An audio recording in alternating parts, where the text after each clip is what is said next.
Okay, I believe we are all set to go. So, starting off, hello everybody. You can call me Kieran, call me Zen, whichever one works for you.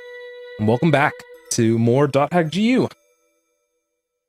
Previously, we were still doing some post-game content. We got a lot of it done. We did a lot of more super bosses type deal. This time we are gonna go on ahead and as my brain is not working, but and continue just to do more post-game stuff. That's ultimately what it just comes down to. So let's go ahead and get started and have some fun with the game. So I have like 80% of a gameplay for this go. There isn't a ton that that we have left to do. It's just that the items that we do have to do are very tedious, is probably the best word I can use here. So we basically have the lucky animals and the book of 1000 to get through. Both parts are very, very grind heavy or like strategy heavy. So that's something that we have to kind of keep in mind. And in the process, we can also do our best to try to meet as many of the unique NPCs as we can. I've kind of made the decision off camera while I was doing some more of the offline grind that I'm probably not going to try to get all the NPCs. A lot of it is a bit of an RNG fest, kind of like how we were doing with the chaotic PKs. And due to that, that is not something I want to sit and do all the time, like for a while, because there are a handful of people left, and I'm guessing that some of them might be in the world, for lack of a better term. But I believe that a couple of them were, but we'll run into them as we go along. So I'm going to be putting a larger priority on getting the lucky animals done before we just kind of mindlessly battle, because I'll probably just end up doing something like this where the world is just random. But we still do have a couple people who are not level 50 yet. Oh, actually, never mind. Who aren't at a high enough friendship yet. So in this situation, I'll bring our two lowest along with me for the ride for right now, which is going to be Pyros and Coon. So, hope you guys are excited for the ride. We got quite a lot of grinding effectively to do. But in the interim, I did work on something kind of off to the side while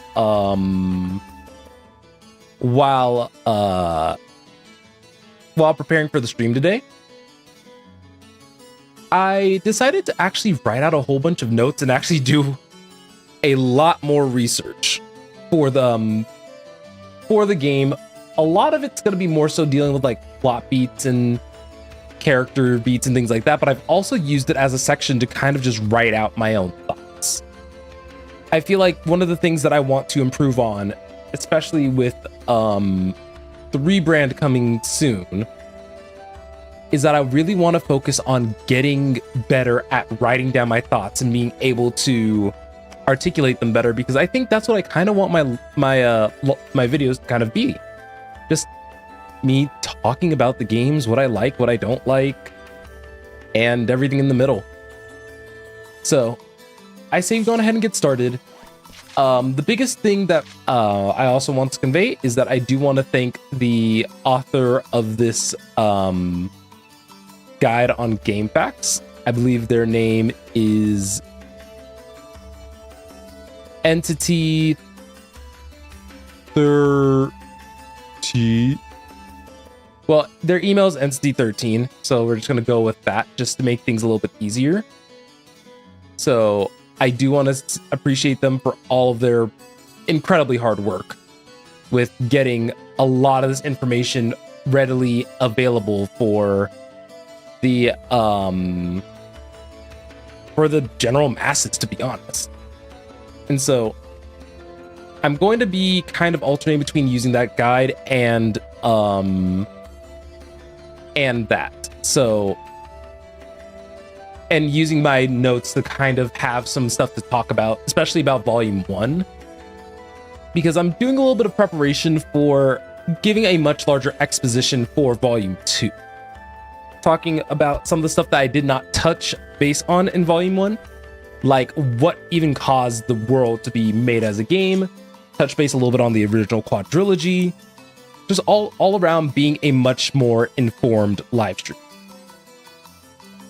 Okay, so let's talk about these lucky animals first.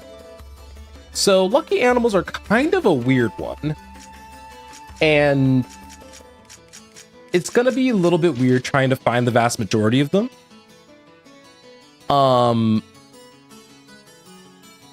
Pretty much what we're looking for is that we do want to kick one of each lucky animal before we are done. So I hope that generally makes sense. So with that said, all the lucky animals tend to spawn in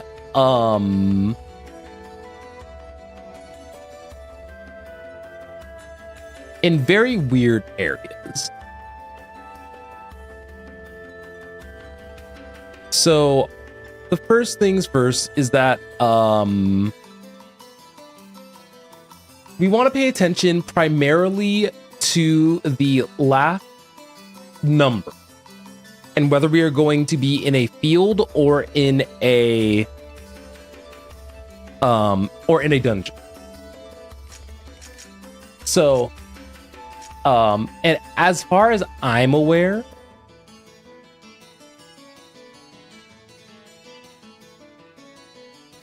my brain just blinked.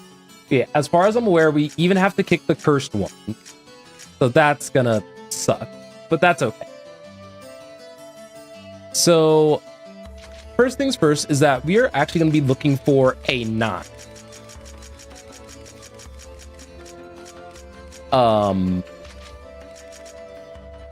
And I'm not intending for this to be like a leveling method as much as we are going to be still cleaning out a lot of the battles. But we are going to go kind of down the list that's kind of provided and go from there. I hope that makes enough sense. Thankfully, we don't need to kick any Tim Chims anymore. I can kind of talk a little bit about the rewards that I've gotten off camera, even though I probably shouldn't have. But the only reason I got them off camera is because the only way you can check on some of these side quests is that either you are manually keeping track yourself or you go and check it.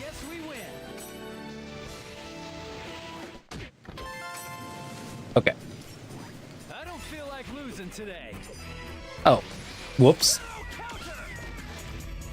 But yeah, so for rescuing the Mecha Grunty, all the number of times that are kind of required by the game, you end up getting basically the Steam gear set, which I think is pretty cool. The Steam gear set isn't going to be better than anything we've kind of have on currently, unfortunately. And that's just because some of those rewards were definitely supposed to be gotten alongside the journey. And mind you, I have been rescuing Mecha Grunty every time. It's just what ended up happening. It's one of those things where it is what it is. And so there's that.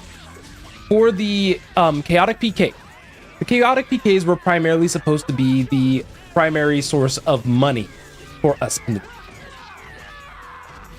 So,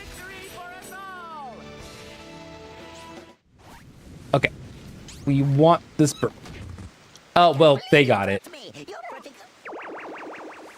So, pretty much, all this does that if there's any other breakable barrels or anything like that, they all became treasure chests.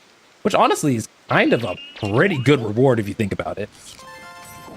The gold bird is definitely one that I'm 90% sure I've had before, but like I said, I'm going down the list as a precaution.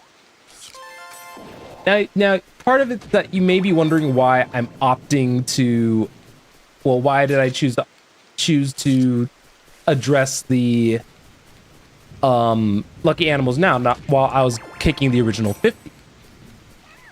Well, there was a bug that was from the original game that did not get fixed in last Recode, where pretty much you may be locked out of getting increased counters for lucky animals.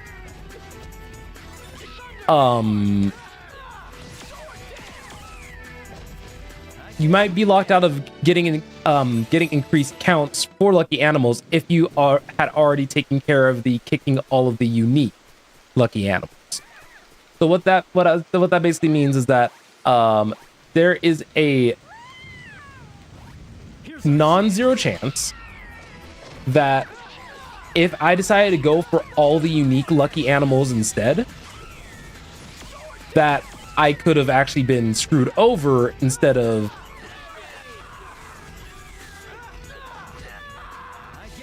sorry. But yeah, pretty much there could have been a chance that I could have screwed myself over and I would have had to wait until Volume 2 to do and effectively doing the campaign there. So I decided to err on the side of caution. This'll be quick. So, the boss's area seems to be Hectonfoot or Hecadon. I can't even say them.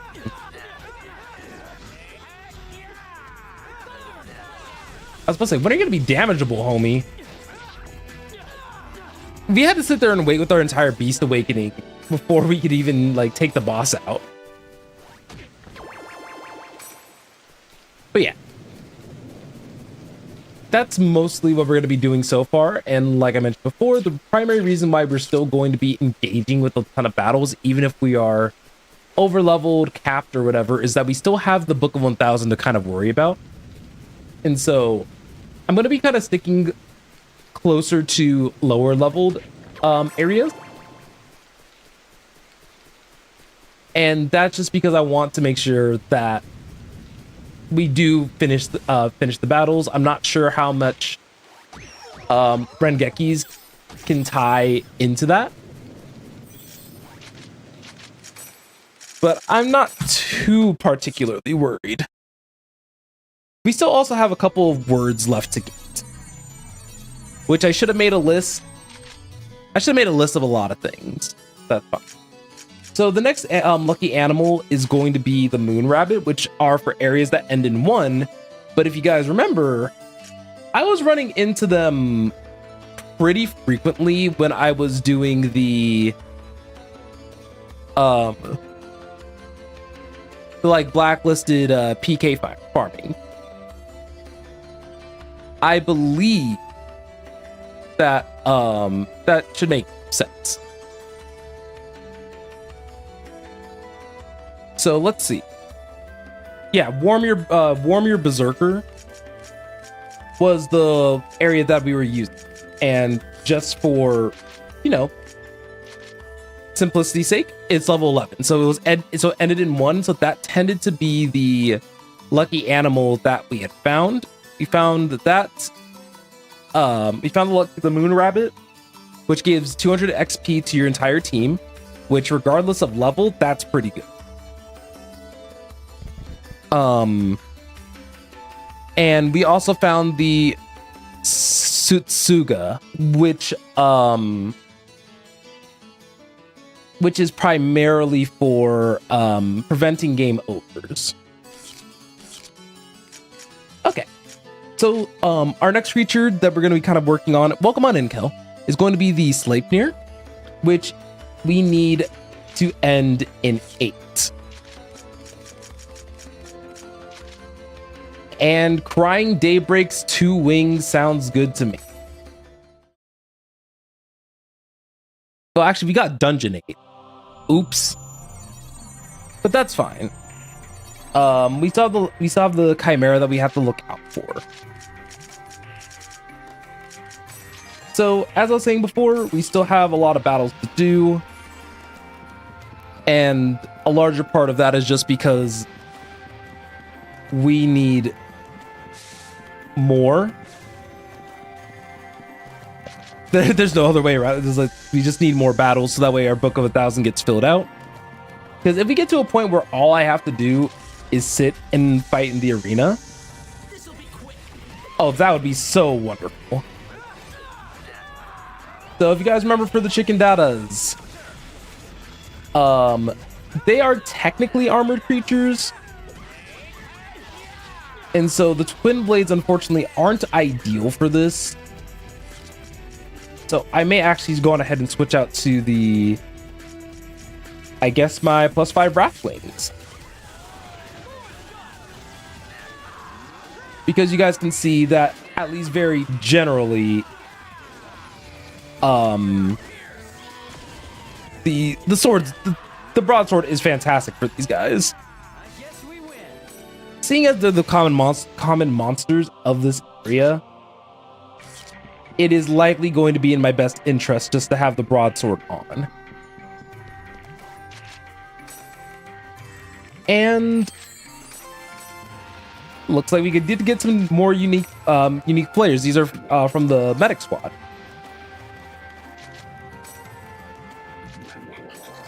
So there is some benefit to taking the time to My blood is boiling now. I don't want to deal with that.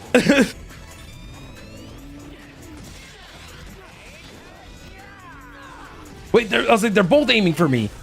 You guys do something.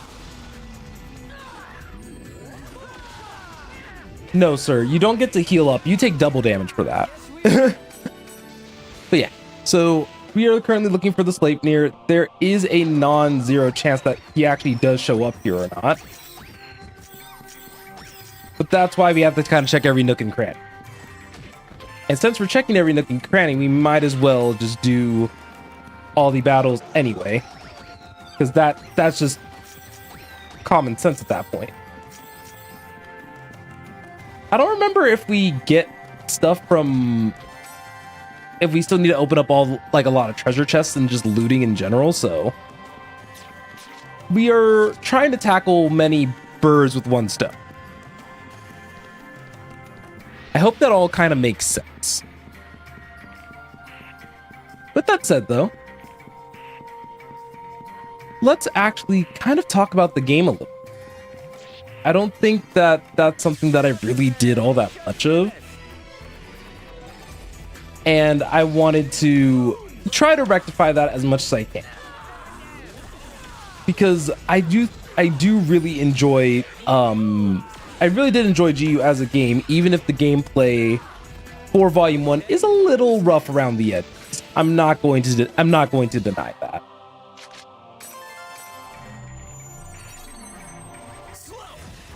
So, let's kind of start off with the beginning. And by the beginning, I don't mean necessarily the beginning narratively. I do want to kind of talk about the gameplay first, before we talk about anything kind of narrative. So, for me, the gameplay is fine. I think that the gameplay of this feels a lot better than the original Quadrilogy's gameplay. But this game is not perfect by any stretch of the imagination. And a lot of it just kind of has to do with there's a bit of a clunky feeling right now. Because nowadays you see in other games that switching weapons or switching forms or what have you tends to be a lot more commonplace. And due to that, the fact that whenever Haseo currently switches weapons, it feels like awful. Because you have to sit there and you can't really do anything. It's kind of unfortunate. I will say that, just, you know, because of prior experience, the later volumes do rectify this issue. So while it is a complaint, luckily we are playing a compilation of games and not just a game. So I do hope that makes enough sense. Other than that, I think that the quality of life changes that were brought with last Recode do help a solid amount with some things.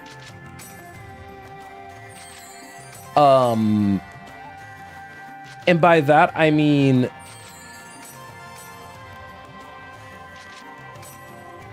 the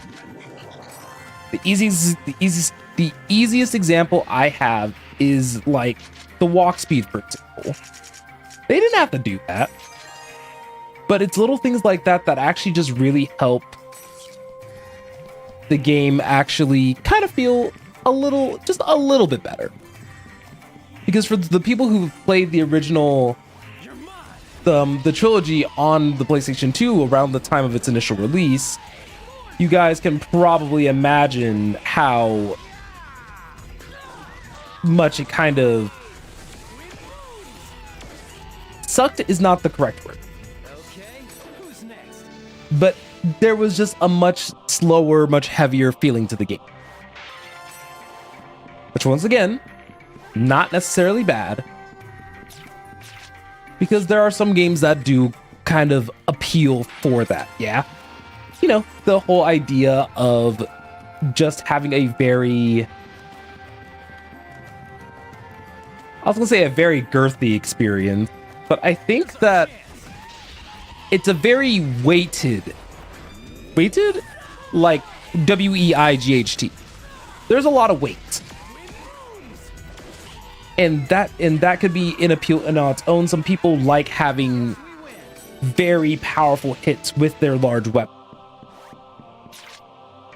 or they just like feeling that they do have weight to their attack.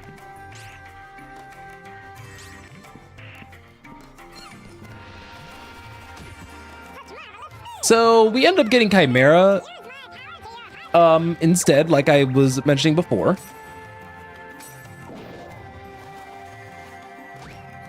Oh. Yeah, you get the idea, Kel. Chunky. But yeah, like I said, we got the Chimera, which is a little bit out of order. Hopefully I remember that down the line.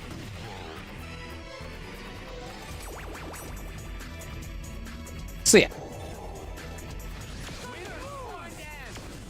Chimera assisted us by taking like half of these guys' HP. I will 100% take that. But ultimately means the less battles that we need to do overall. And since we did get Chimera, we can try to quickly get out of here.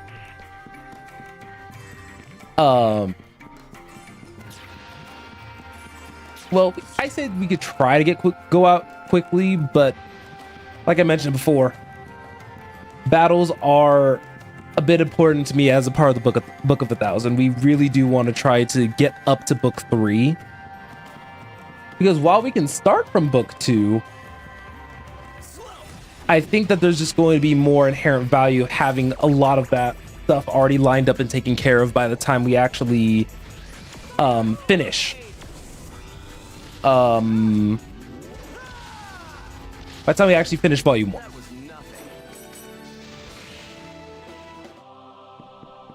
But yeah, I think that's kind of the big thing though, with volume 1. We kind of have to, I kind of have to remember that it is the start of something. So of course, there's going to be a lot of weird things that are kind of rough around the edges. And they knew that they're going to tell this game story in a trilogy. So we don't actually have too much to worry about with regard to Here's our chance. like quality of life. They being the developers probably had some feelings in mind of making sure that the game felt a certain way, so that way Now that was a good fight. basically they knew that because they were going to be making the other games the following year, back when sequels used to have much quicker turnaround time, they probably knew that whatever they were worried about they could fix within the next game, because that was back before the era of patches and everything. The sequels just either things either got adjusted in a later revision of the game, like any potential game breaking bugs, for example, or This'll be quick. they would just get addressed in the sequel to a game back then. So I'm pretty sure that while they had the meat of the gameplay system down for the volume 1, they knew exactly what they wanted to add in volume 2, which I'm pretty sure, I hope that weapon swapping was at the top of their radar at that point in time. I do want to kind of research and see if I could find any interviews that kind of talked about the transition from volume 1 to volume 2. But there may only be some stuff just about the general trilogy, which is fine. So yeah, we are basically doing a lot of dungeons today. There's gonna be a lot of just putting words together and seeing what we can do. So I do not remember running into Leviathan, which ends in 5. And it has to be a field. So I'm going to do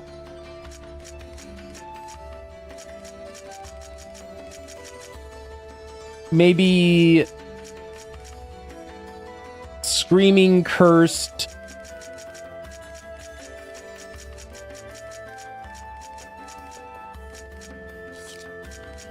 Can I get something that ends in 5, please?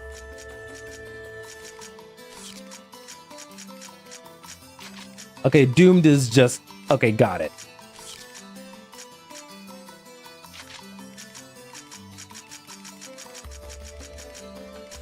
I guess we're going to Great Cupid's footstep. So, our goal here is to look for Leviathan.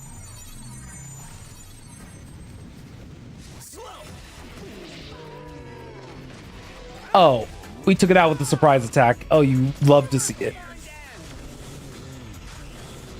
So apparently Pyrrhus is actually supposed to be one of the like fastest one-shotting characters,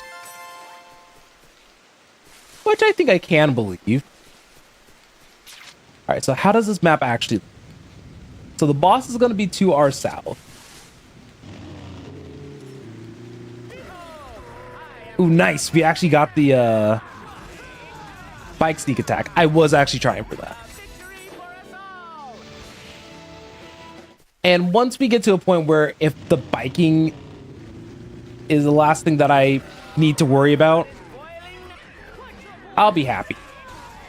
Though I'm not sure what would be the fastest way to address the bike.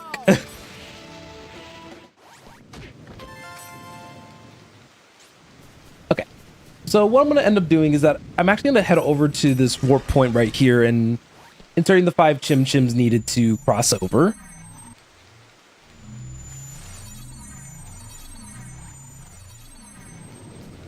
And it looks like there's a battle area here. So let's help out this poor dude who is probably like level 2 trying to fight these dudes. And he's failing miserably because he's level 2.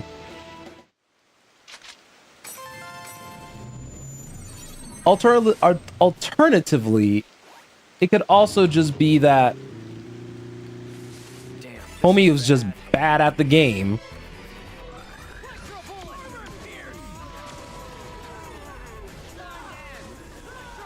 All right, we're doing pretty well as far as kind of like all of our experience and stuff is considered. I am going to switch back to the Ripper Blade, just because it'll be a little bit easier to maintain combat and things like that. Don't worry, y'all didn't see nothing. Oh, that's so funny. Yeah, while we're out here doing all these field ones, I'm probably going to try my best to do these bike sneak attacks, because then we could also make progress to the bike book 100. Oh, speaking of bike, I would probably say that the bike is probably one of my least favorite features of this game. You would probably think like, oh my god, this is a bike, this is so cool, we can ride around really fast and do all these nice little fun things. But when I tell you, trying to do a turn on this thing is miserable. And part of me feels like it was only added because it was probably just a method to make the world exploration not fully miserable, especially out in these field areas. But we're doing pretty good on getting these like bike sneak attacks going. Now I hope that the enemies don't have to be strong, because that would suck. Yeah, my guess is that the lucky animal's actually somewhere up here.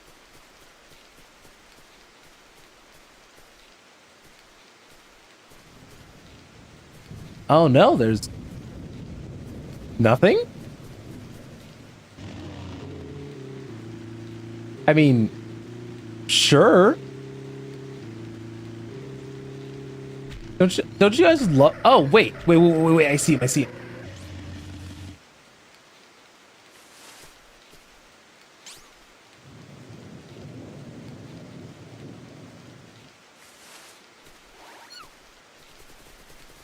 Oh, come on. Kick him. Kids these days can't believe how they can be so fast. Oh, well, here.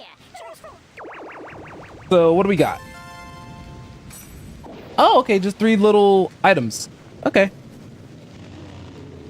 So now, technically, like I said, we could leave as early as, like, right now. I don't think we need to worry that much.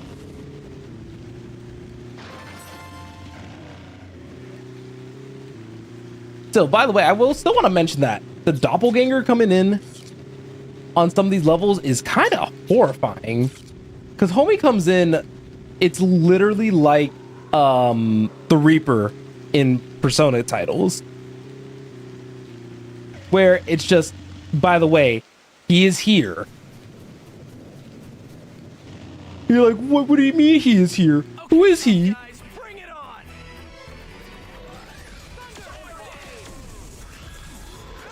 And the boss is dead. That was nothing. So, we're done here.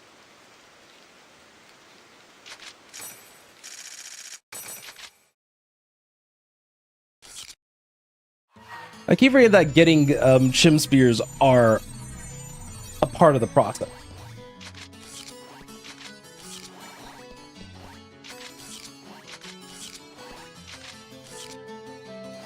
Okay. Now that we checked all those guys out, I am going to go over to the kiosk and sell just a couple of things. It's mostly these pre-level 10 equipments.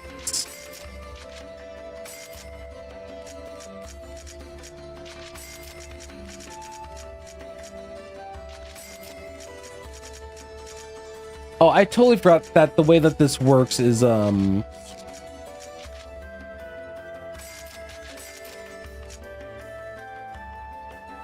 Do I want that water resistance off? Or fire resistant? I mean, probably, but it's not that serious right now. We don't have anybody who can wear a robe right now, which is fine. We can probably get the null ally to Pyros. That sounds more correct. And one of the things that's nice about giving something like that to him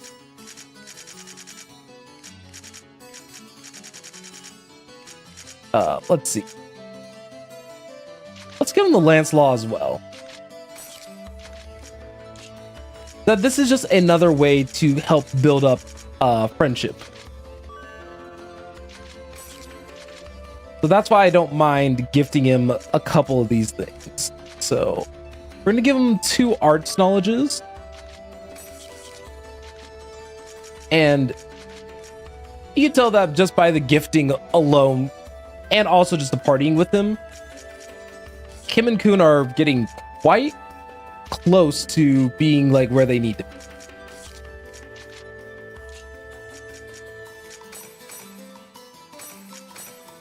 So I'll give him the double arts on his stuff. And let's do some other stuff for him. Let's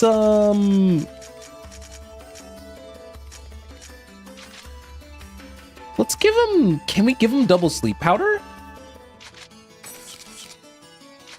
Because if we can,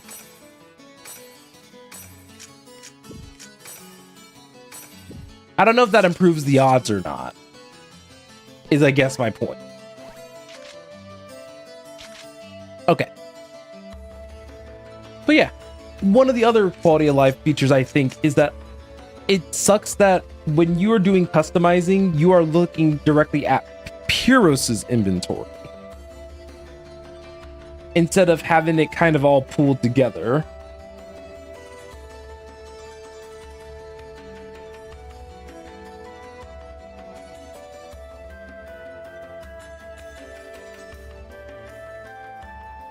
All right, let's see. So we already got, so like I said, we have Gold Board, Moon Rabbit, Leviathan. We now need Sleipnir, which is Field 8.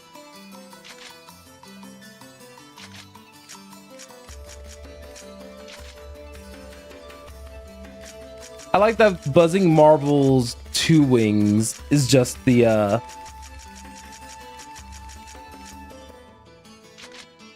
8 levels.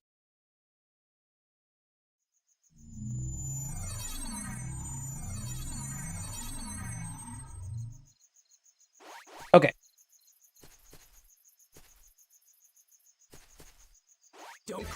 I hope that by the time we are all like said and done. God, you know, I'm also just now thinking about it. Remember, there was a period of time where I was doing like 6s and stuff. I think that's wild to think about, actually. This isn't funny. Oh, that sucks. Oh, thank you, game. Okay, Pyros. Now that was a good fight. Okay, I wasn't here for the battle arena, but there are a lot of fights just around the temple. So I'm not particularly worried, actually. Oh, that poison counter's annoying, though. Was a good fight.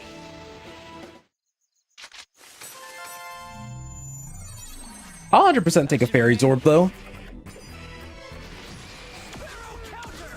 I need to also start upping the sneak attacks a little bit.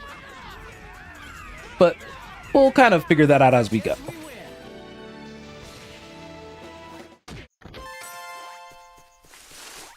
So something else that you may want to consider also while I'm doing this is that there's also a possibility of getting words as rewards. I do think that it's actually very important that I should also be trying to keep track of the words and actually try to like S rank these stages. Here's our chance. It's just something I don't necessarily think about. And because we can get words as quest rewards, that means that words are missable. I just don't know if they are missable from game to game.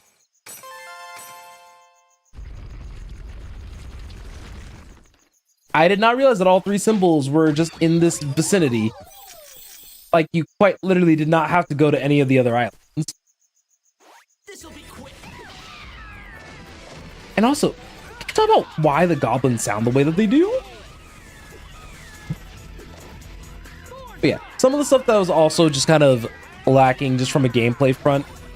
Fortunately, I would probably say enemy variety. And I think it's just because they had to move on from the original The World.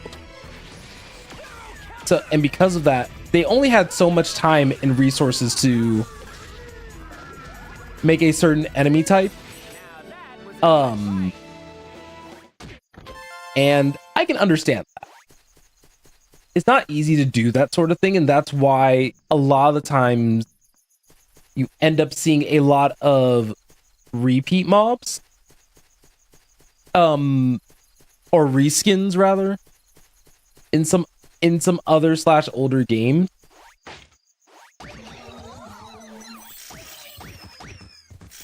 I don't want to carry too many chims on me, but it's a part of the objective, unfortunately.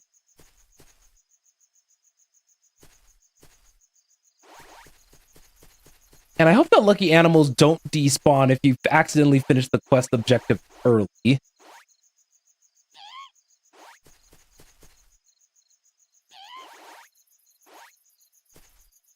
No, you don't see me. You do not see me.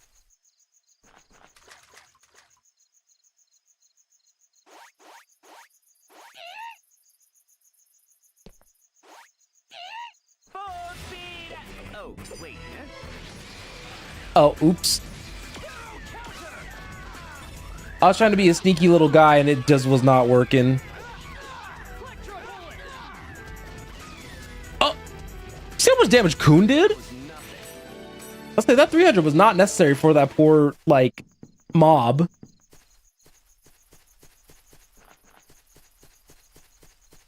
But yeah, that's kind of one of the other little side benefits, though, to playing a game like this as a player of just, like, the world. It allows for moments like this where you could... Sorry. Still browsing around. And it looks like this may be the first miss for lucky animals, which is fine. I didn't expect it to be like pitifully easy. Okay,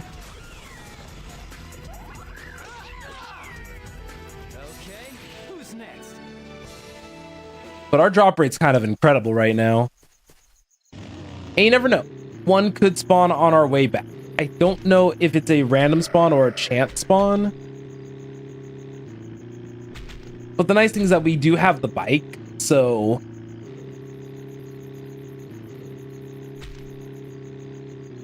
The only thing that sucks is that the bike, like I said, does not have the greatest handling or turning capabilities.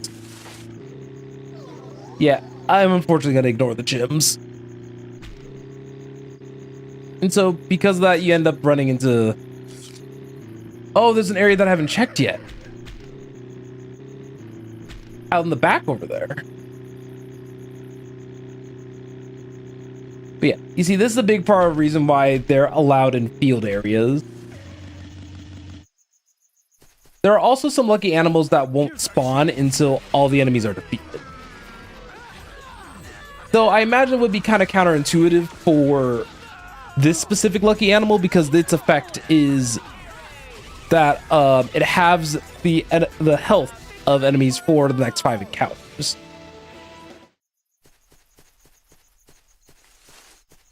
Yeah, okay. So the thing that's nice is that letting Kun and Pyros do it while we sneak up.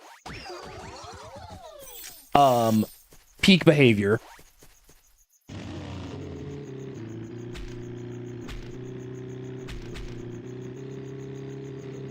Oh, I didn't know that was something that I could do. That's actually kind of sick.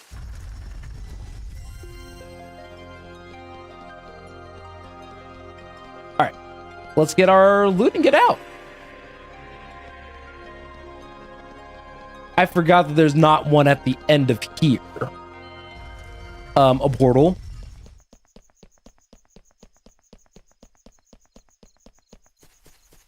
Okay, so we got the lucky animal. So we've seen at least 1, 2, 3, 4, 5. I feel like I've definitely ran into Ganesha. So, in the mean, before we continue on and hunt for more lucky animals, I am instilling basically a bit of a break time type vibe. And by that, I just mean we're going to go see how we're doing on the book. And then we'll go and see how we're doing on the lucky animals. Like I've mentioned before, we've already done the kicking of 50 of them.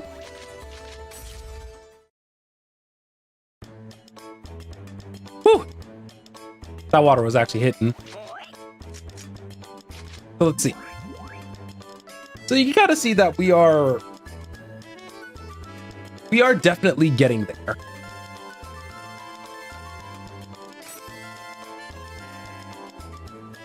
So we've finished interaction with party members, treasures, and Chaos Gate. So we still are missing a couple of items kind of throughout the game that we still need. We are missing a dual blade, surprisingly enough, a broadsword. We're still missing actually a fair amount of stuff. The arena, which will take a little bit.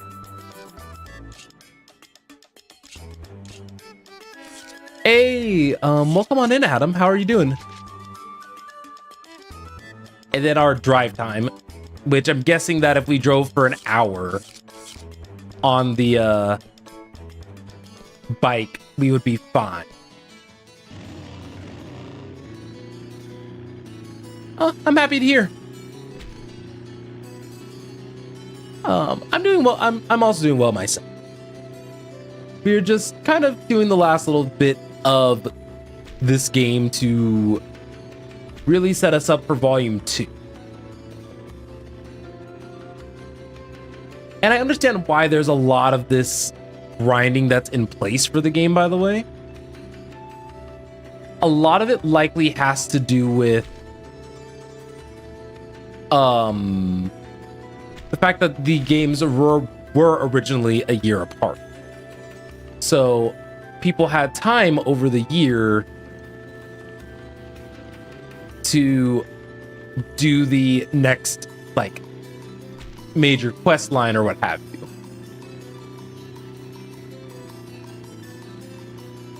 So I can understand that.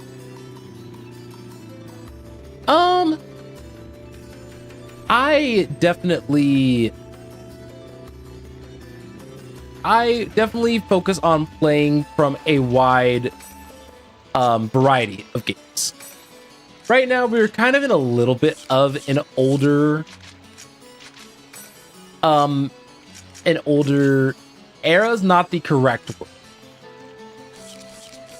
but we are definitely just been playing a lot more older titles, more retro titles at the moment, but I have had my fair share of modern titles as well that I've played. Just the easiest example, like way back when I played a lot of Final Fantasy 16. But okay, I believe this is the lucky animal guy.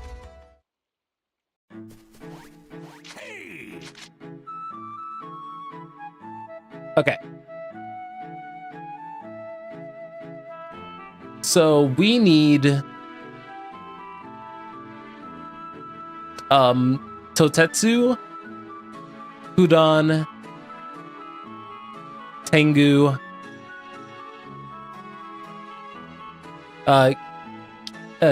Keelan. I hope I said that correctly. Baku,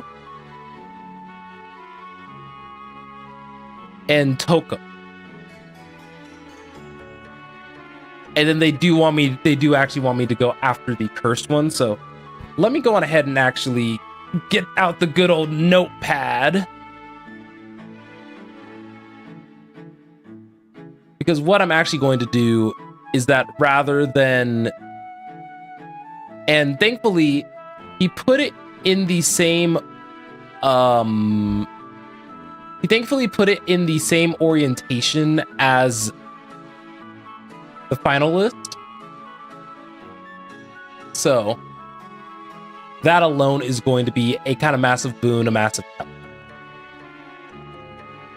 So don't mind me. I'm going to take that quick second to actually make sure that I have everything.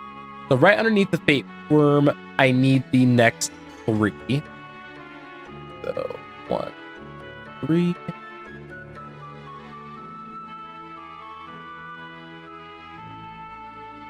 Oh, the formatting got all messed up because the formatting's messed up on there. Oh no, I didn't mean for that to happen. This is why we can't have nice things sometimes. There we go. Now this can copy and paste correctly, right? Right. Nope. But that's fine.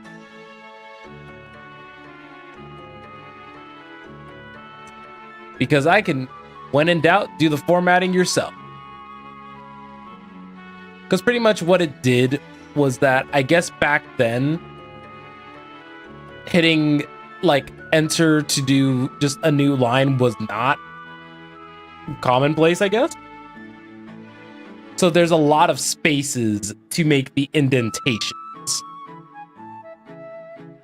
Well, it could also be that they press tab. So the next 3 under, what was that, Chimera?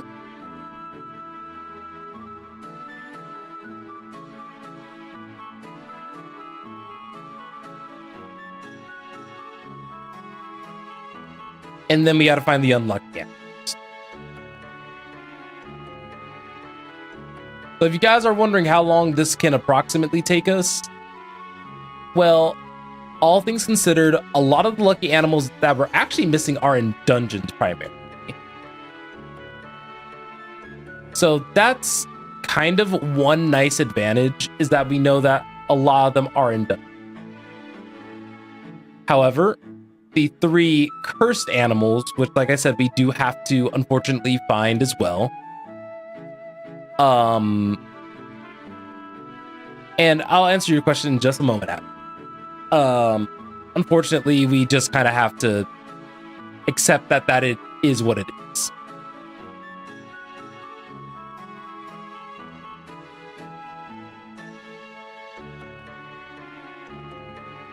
Oh, the 2-tailed fox. I hate it here. You know, it's fine. I can line them up this way. If you guys see how I had to have everything in my notepad lined up, you'd be like, that's cursed. So now that I have that. So the first game that I really remember playing way back when, it would either have to be Bomberman 64 or Final Fantasy 8? Maybe Crash Bandicoot even. My memory's a little hazy from when I was a lot younger. So apologies if that's not a great answer. But those are some of the handful of games that I do remember playing when I was a lot young.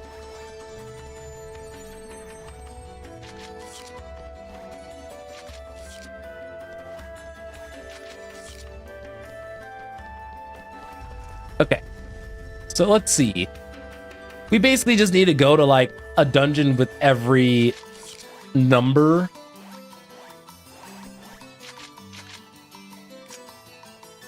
Which, sure. So is D6 one of them? D8 is not one of them, so we'll just continue with the... We'll just continue with D6.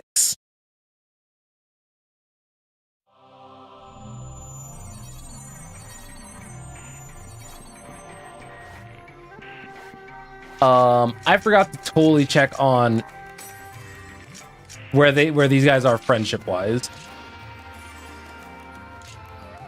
Okay, these two are nearly done.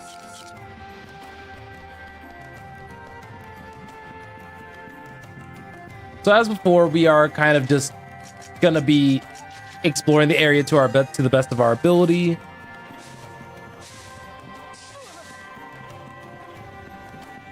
And it feels kind of weird to always have this dark armor on, weirdly enough.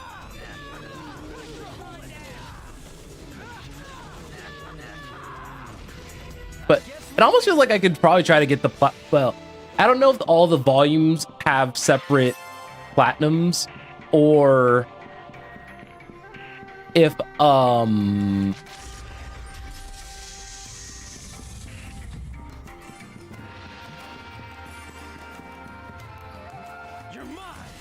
ooh, that's gonna hurt.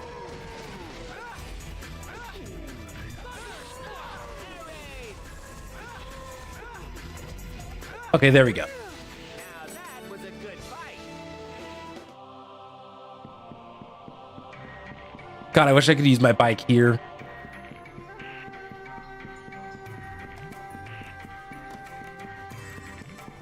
Yep, and then as we kind of continue and go down the rabbit hole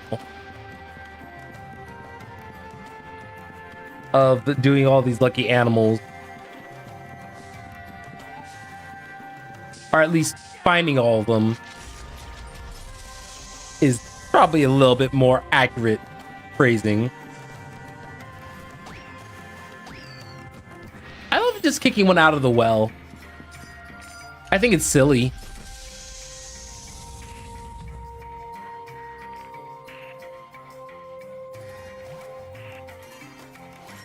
Here's our chance. Oh, that sparrow counter was dirty. That thing only had 2 HP left. Now, what you guys did to that kettle is just dirty. Who's next? Okay. So while I'm kind of thinking about it, right?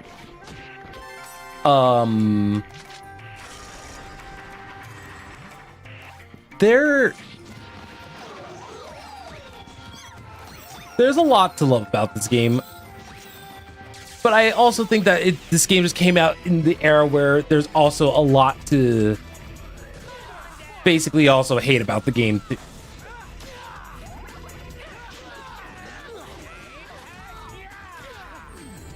I think the biggest thing that we don't talk about all that much is, I think, the way that they decided to handle the very beginning of Haseo's character.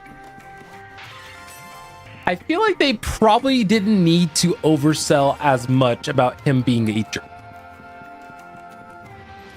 And maybe I could be just a bit sensitive about that sort of thing. But there have been so many times where Haseo's greed for power really shows. And because of that, he treats just not only people he's supposed to be friends with, but just other people like absolute jerks, even after the decrease in him back to level 1. So it does make me curious about how his characterization worked during like Dot Hack Roots, because I will say it actually does line up with him, unfortunately, quite well. Because this is actually a perfect segue to talk about them. So Haseo is actually is a character from previous .hack titles. And I believe most people would likely know him from .hack Sign. And he was assuming an ID by the player named Sora, I believe. Let me double check my notes just to make sure that I'm actually writing this down correctly.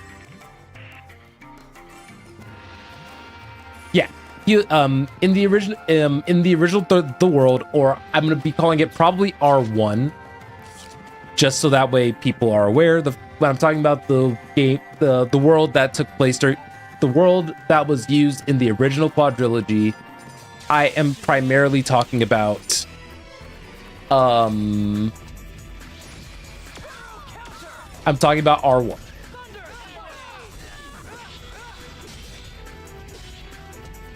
With that said, he was a player that goes by the name Sora. However, he was a pretty ruthless PK from what I understand from back then.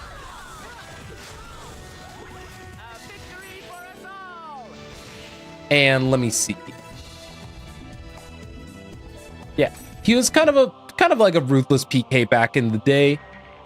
Up until probably the tail end of .hack Sign to my understanding. And he had gotten data drained by Scathe and was put into a coma. So strangely enough,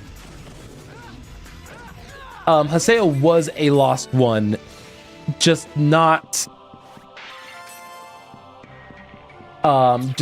during our modern day time. I hope that all makes some rough sense so far. It wasn't until the end of the... Say, you really do know how to run, don't you? I love that I can just do that.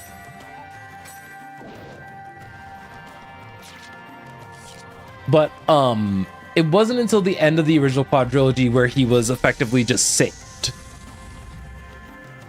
And I do think that that's kind of just like an important detail to know. However, and I do want to bring up this detail,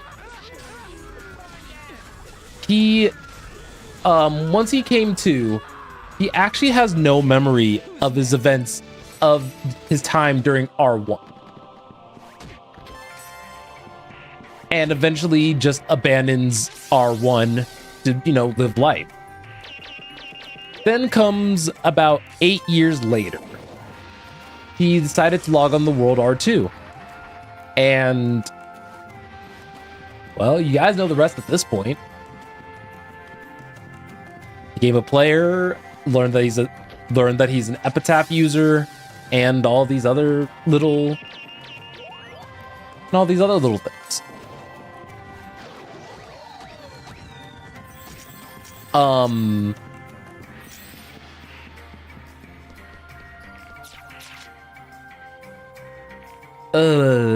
This dungeon's like 2 floors. Fine.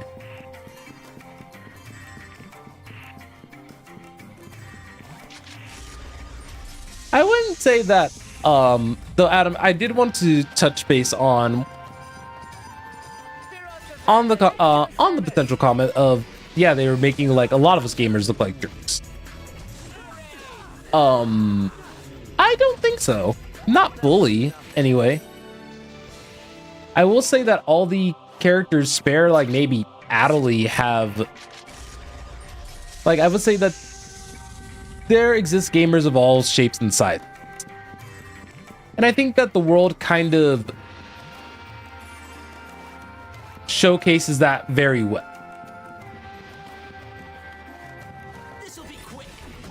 Because there's people like Adelie who are very timid and shy, and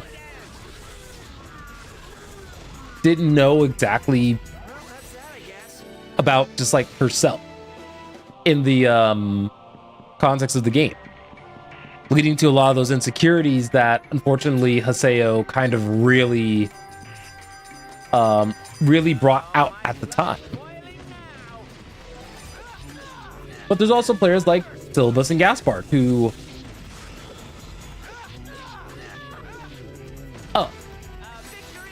I'm not talking necessarily about Tsukasa, and I should also put a bit of a disclaimer.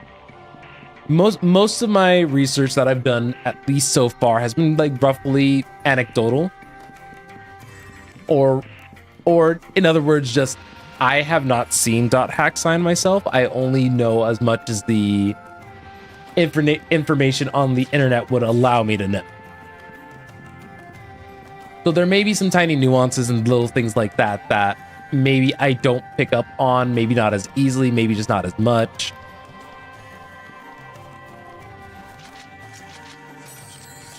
I just wanted to make sure that that aspect of it was at least known. Goodness, a 3-block dungeon is kind of crazy.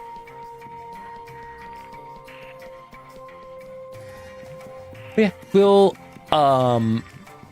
and mind you, I'm also doing a very kind of surface level-y a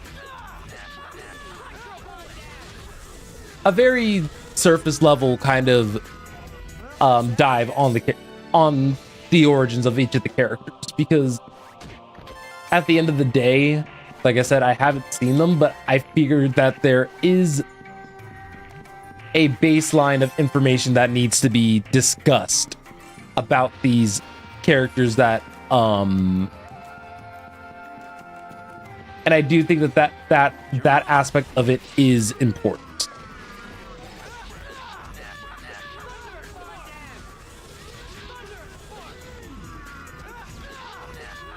Anywho,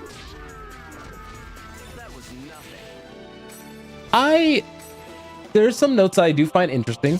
I like that Haseo ended up becoming an adept rogue, not only just because, you know, that's going to offer the most options to the player, but also it is his starting weapon being the twin blades is very reminiscent of his time as Sora in prior .hack media.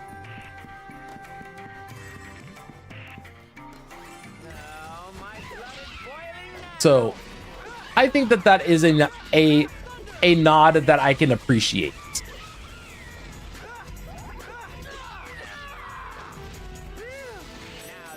Other than that, it does seem like, you know, him being a jerk kind of carried over from his time there, but he's more so, I would say that he's more so affiliated with the more moral. Note that I said it's more moral, it's not perfect. He's not perfect. But I think I do really like that about Haseo, about how he's definitely not perfect. And so I kind of live in a little bit of a weird double-edged sword area with him, where I think that having him be such an extreme jerk can also work to his advantage.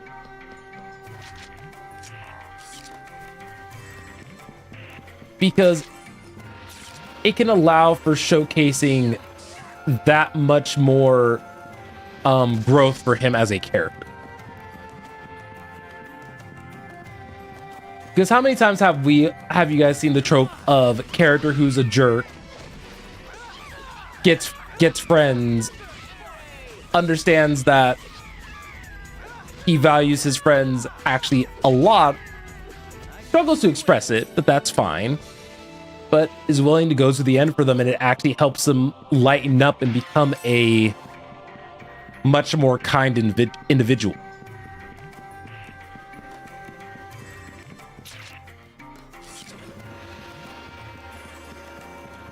It's not something you see as off. Oh, you gotta be kidding me. That activated as soon as I got down. That's whack.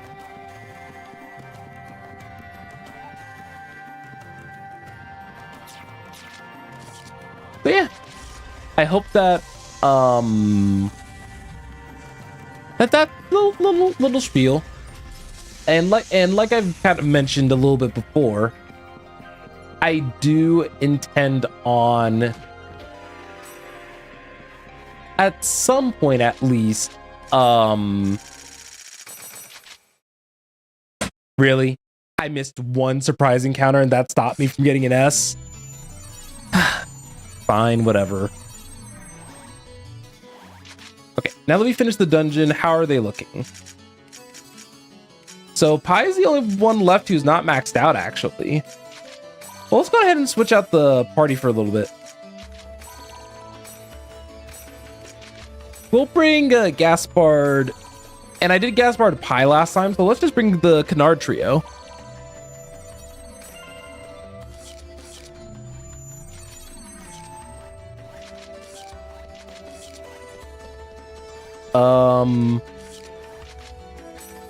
Yeah, I was about to say, your name does not ring a bell.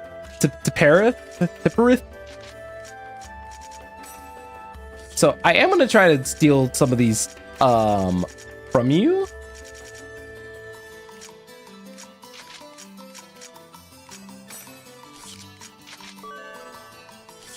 All right, there we go. Next, honestly, I want to check everybody's equipment, because I have a bad habit of just not doing that.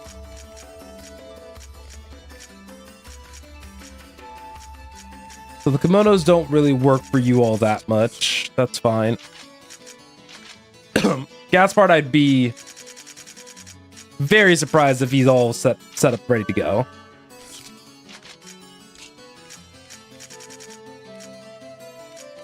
Yeah, kind of forgot to give you some upgrades for some time.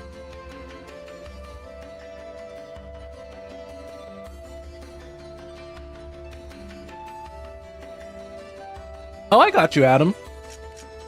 I've only heard the fake wings, and I've only heard the song for the original, like maybe once or twice. 'Cause I remember not that much about it, actually. Now, like, kind of like saying it and like thinking about it out loud.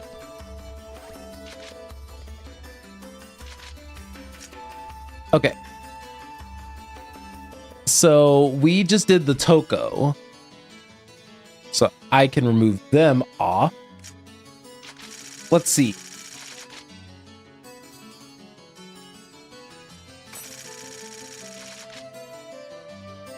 Field 1, nope. D4, yes.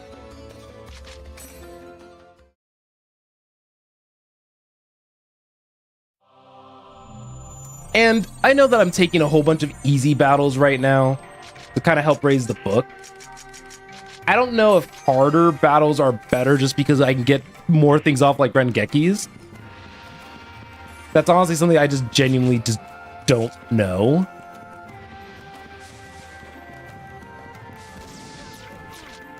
But one thing's for certain, we'll just keep battling. Once we get all the lucky animals, then we'll kind of touch base. Luckily, these are level 4 enemies, so I'm not too worried or stressed. I think I actually had finished with the treasure chest, if I'm not mistaken. I probably, after we get this lucky animal, I'm gonna take a second to go back to Canard and look at actually which books need work.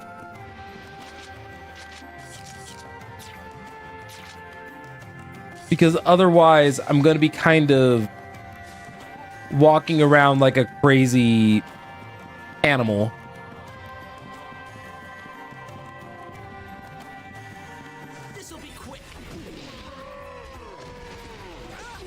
But yeah, some of the other stuff that I'll be probably doing off camera is that the last remaining words that I probably need to find.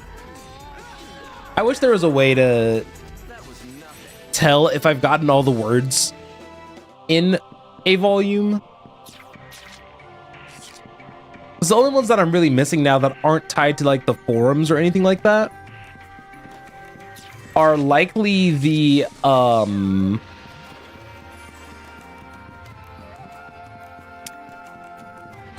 are likely a lot of the quest clearing ones, because I wasn't trying to go for an S originally. Especially kind of towards the mid game, where I was really trying not to fight so many enemies, just due to the fact that I was getting very high leveled very quickly. Here goes. Okay, guess no S for me. So a general and good rule of thumb, by the way, that if you see a PvP area or a battle area, so another player, 9 times out of 10, you're probably better off you're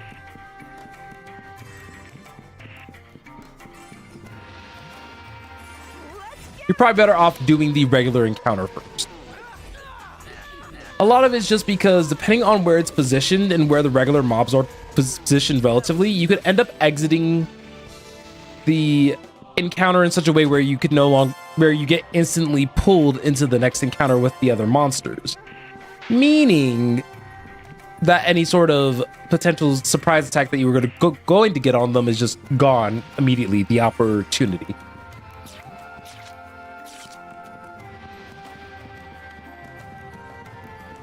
Other than that, I think it's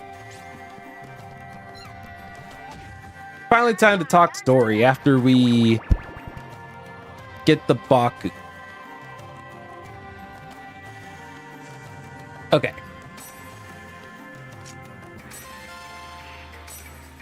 Thank you for the items.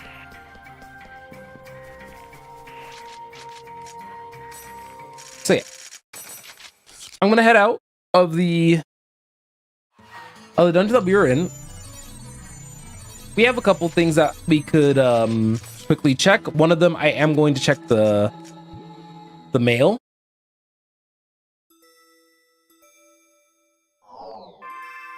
Just because it was bothering me. Oh yeah, I forgot I was texting Kun.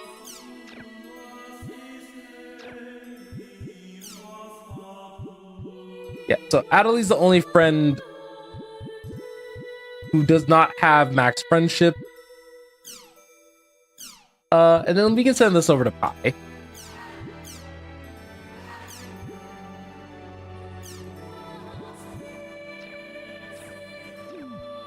We'll only send one for now.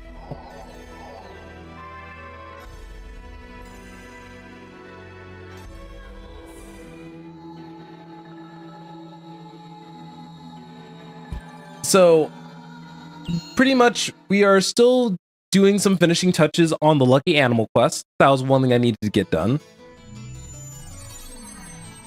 And then we are also going to try to shoot for all the words. Not confident on that. But we are definitely, yes, doing the Book of 1,000. That is one thing I will say with confidence, that we will also try to get done between the different volumes of the different games.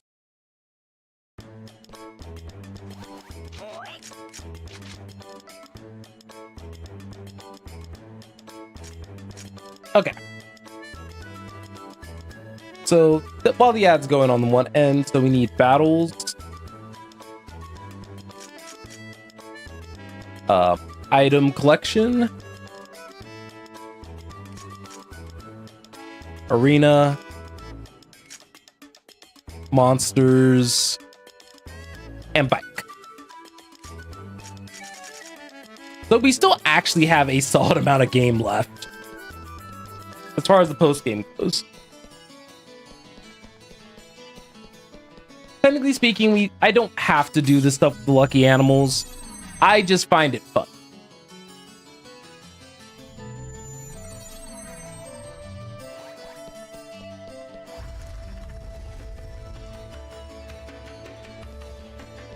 And then I eventually need to catch up with what items I'm actually missing.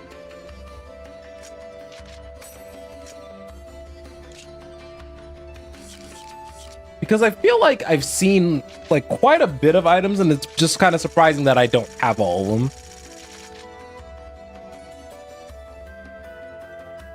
them. Not F9. Not D8.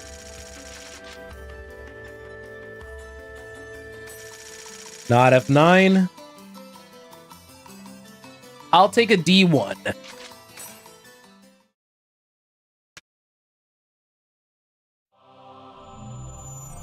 Oh, there are players behind us. Hi, Mark. And unfortunately, these are all players that I have met before. Except for Wise Dragon.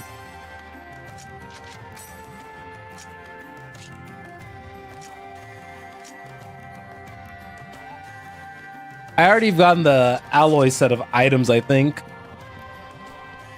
So I'm not going to worry too much about that. So now we're kind of in level 39 territory, unfortunately. So we can't just one-tap things anymore, but that should be fun. It's also time for us to pull out the Wrath Wings again. So, didn't think about this. I'm only Haseo at the moment.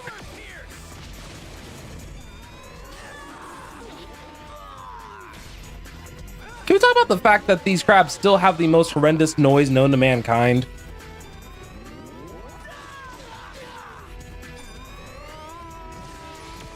Why are they screaming like that?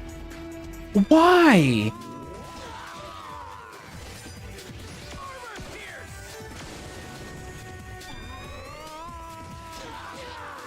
Okay. That was nothing.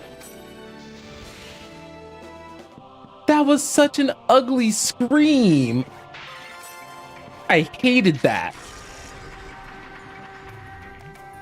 But yeah, as of right now, probably in my best interest to go and locate the lucky animal as soon as possible. Which a quick gut instinct tells me it is not on this floor.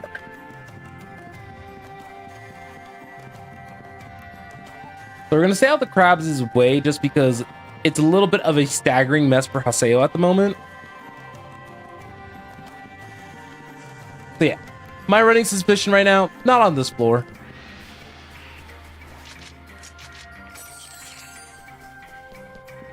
We will take a platform rest though.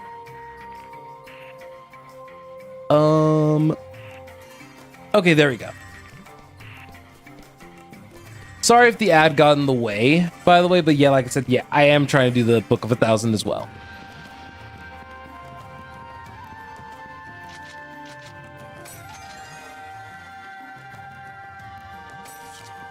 Okay. And like I mentioned before, we're probably going to avoid most mobs this go around, just because I am by myself.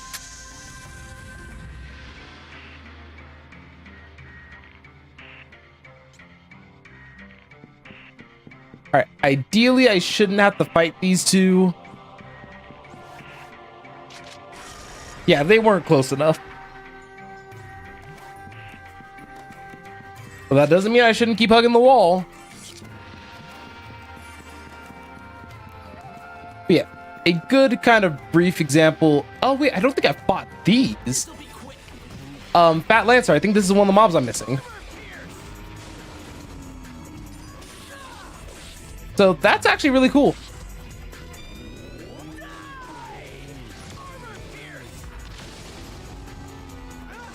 All right, let's say, come on, get rid of the armor.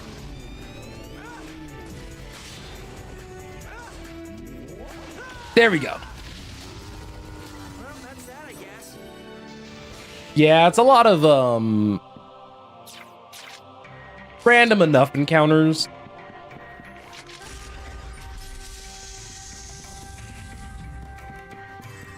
I am gonna take a brief scan on this floor. But yeah, I don't anticipate.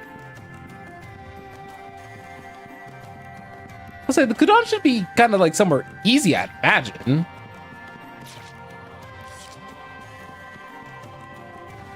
So yeah, you guys can see my little strat here. I never thought any man could catch me. Very well. I'll lend you my own cosmos. Yay!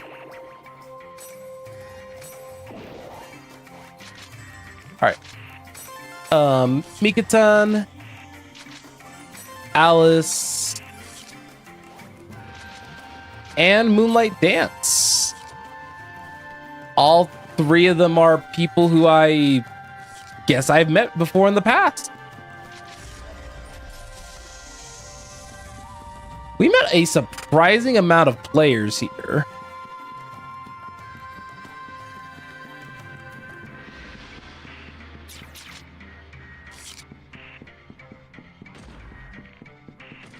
Oh, they were actually ready to hunt. Oh, wait, is this a 3-floor dungeon? Oh god, yes it is. Nope. Nope, that's a no thank you. That's a no thank you.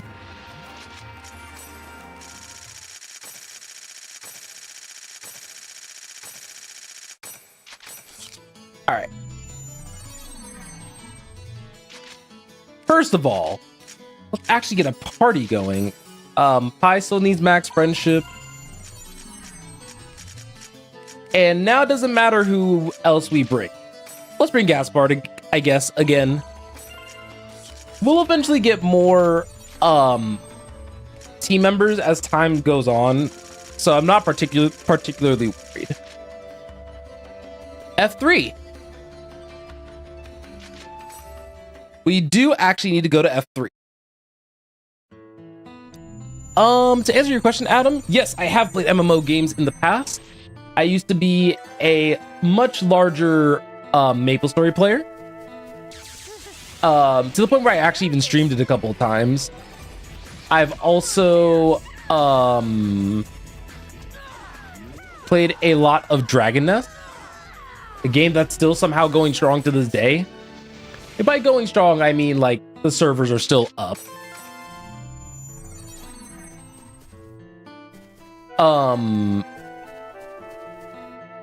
Your guard's down. Whoops.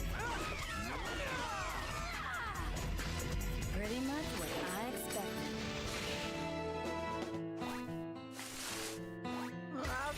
Oh, you gotta be kidding me.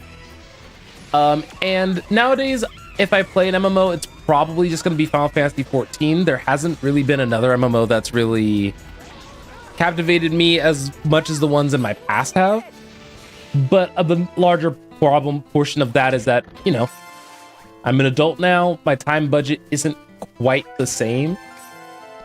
Especially, you know, doing all these streams and things like that where I'm focusing primarily on single player titles. That's that, I guess.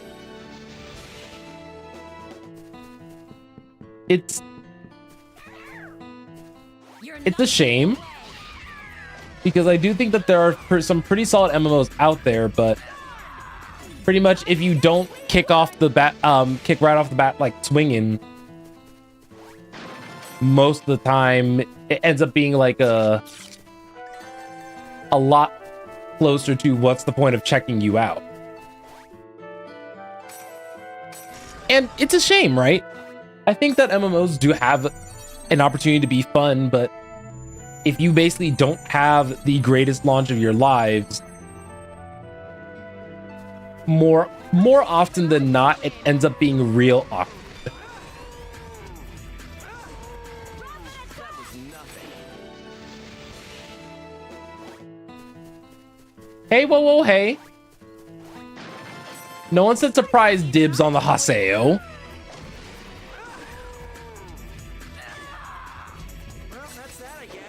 Okay. Another batch of mobs down. I think there's the cursed animal right there. And we gotta be stealthy about it. Hey, you're pretty good. I give up. So yeah. There's our first bad luck lucky animal. So I believe that was the Malice Cat.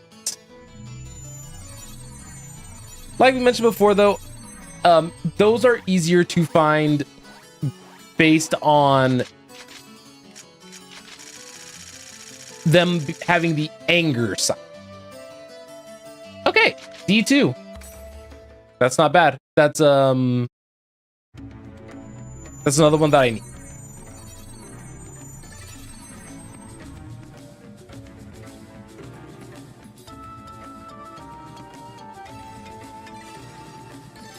Okay. Continuing on with D2.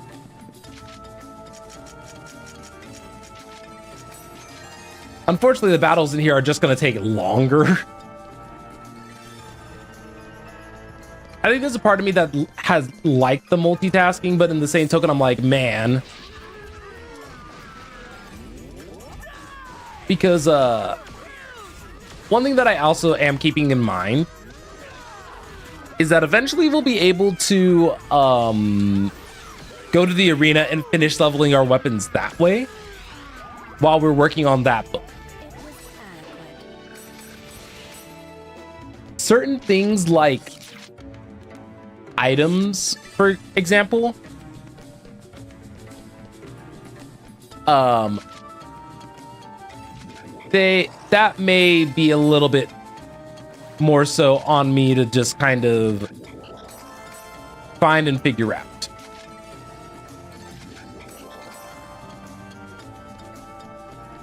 I do appreciate the medic squad, as always. I think even I can win. Because I know that, at least for item collection, some of them are likely going to be trapped behind the completion of quests like these.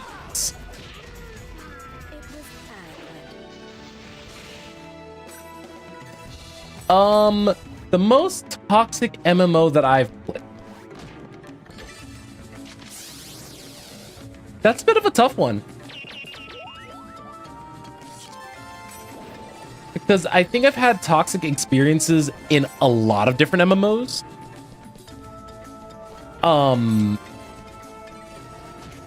And it's not necessarily that it's toxic, like players are just like harassing one another.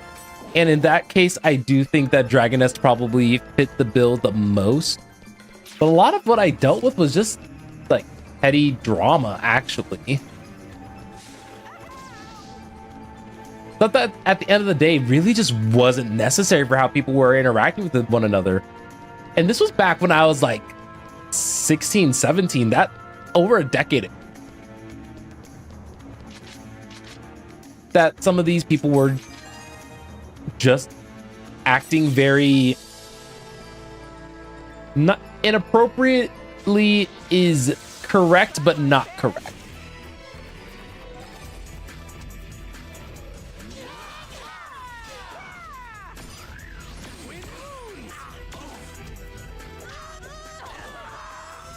So that's going to be my answer for right now. I would probably say Dragon Nest, but all of them are pretty close together, mostly because there weren't a ton of toxic experiences that I've dealt with. But a lot of it's also because I've learned to kind of stay with my own clique as soon as I found where I wanted to be. Because, you know, at some point you make friends and those friends connect you to other groups and things like that. And sometimes in an MMO, that's all you really need. Is one small group of friends and then you call it good. Okay, so odds are they're even lower.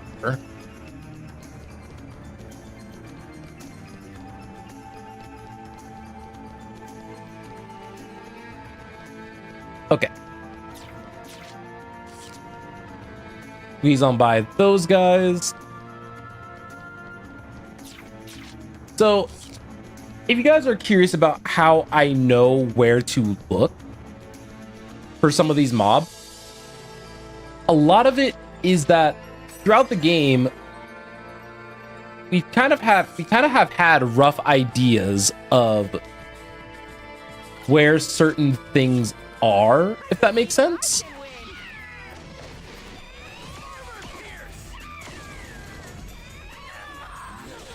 Ooh, ow, ow, ow, ow, ow. How are you gonna knock me into the other person? No.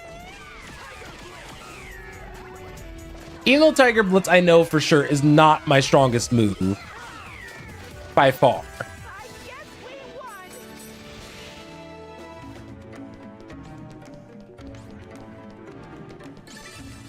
Alright, so you guys kind of see. And then what we're going to do is that we're going to get close enough and let them kick. So, another one down.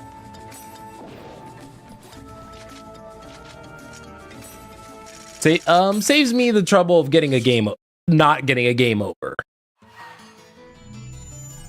Those lucky animals used to have a little bit more meaning, at least by the time it did matter.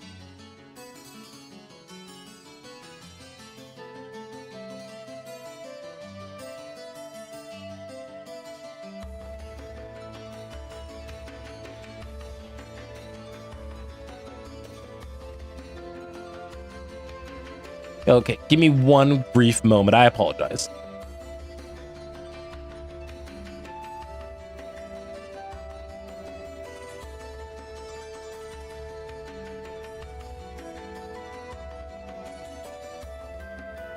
Okay.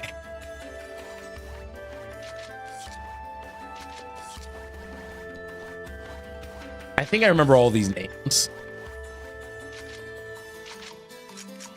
All right, how many more do we got left? Nope, not F2. Not F6. A, D5.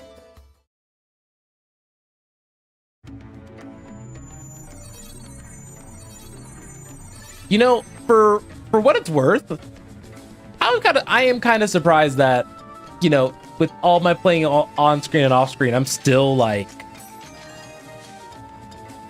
chugging through.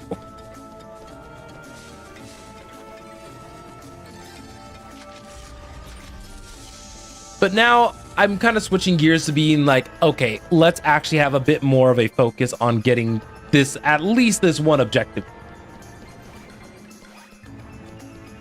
Wait, have I fought these? I don't think I fought these before, actually. I think these are a part of like one of the monsters that I have not fought before.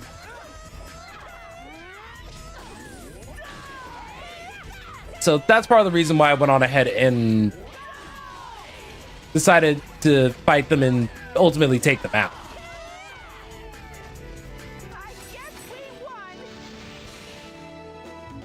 Not the I guess, Gaspard. You're so goofy for that.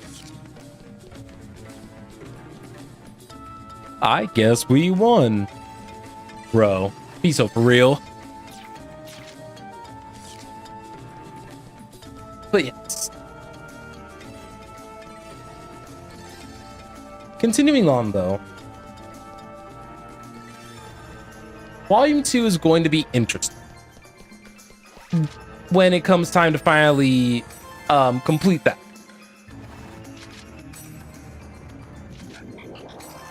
And a lot of the reason why I say that that's going to be very interesting is that Volume 2 is, I think, the game that I have the least amount of memory on. There are some beats that I do remember, and that's just the result of just time and experience. But something else to kind of consider in that same vein or realm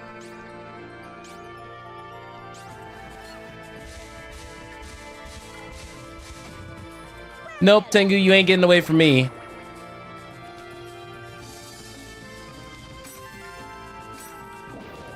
So we need D9, D3, and F7. Can't believe that there was an actual, like, well, not algorithm, but...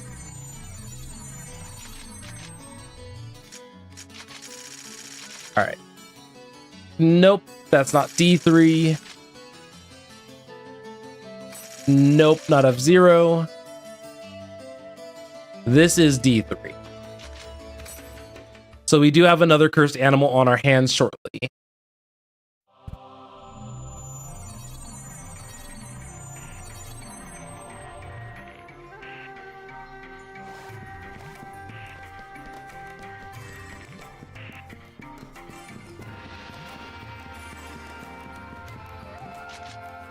So let's see. Honestly, we just want to keep pushing towards the end. One of the things that is being adjusted in Volume 2 is that I am going to nerf the XP rate even more than what I did for Volume 1. Because at the absolute worst, like when we're in post-game like this, if I really need to, I can turn it back on. Turn it back on / off.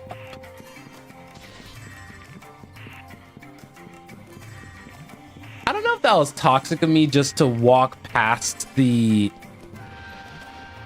like, battle area. There's just one person who is just continually suffering, and I'm just like, no, thank you.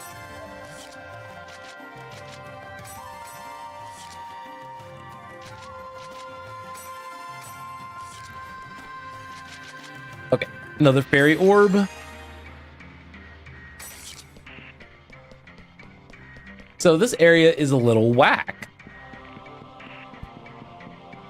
Having to go all the way down to the 3rd floor? Really?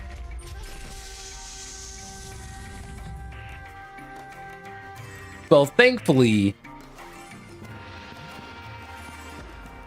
I think we can ignore these guys and just go straight for the door entrance. It is using up a lot of our chim-chims though, which kind of sucks. But I prefer field areas for gathering chim-chims just because, I don't know, kicking the tree is more convenient. I went on ahead and I'm fighting the Goblin Abyss because I don't actually remember whether or not I fought these guys.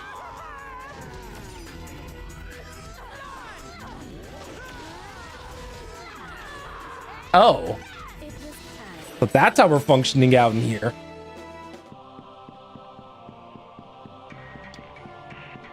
Whew.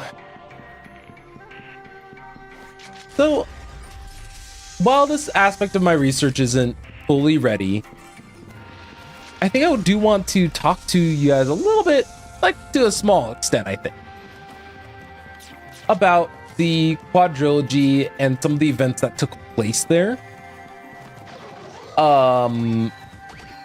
Because I do think having some of that additional information would be helpful for understanding the severity of things in G. So I do want to start off by saying that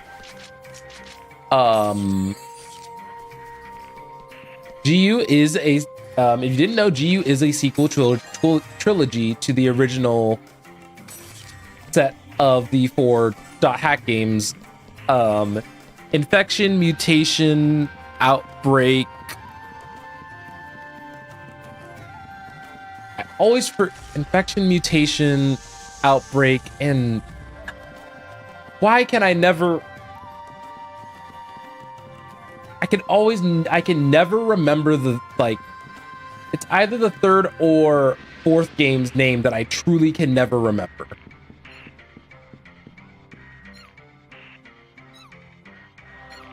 Homie's angry. Oh, get out of the way, get out of the way.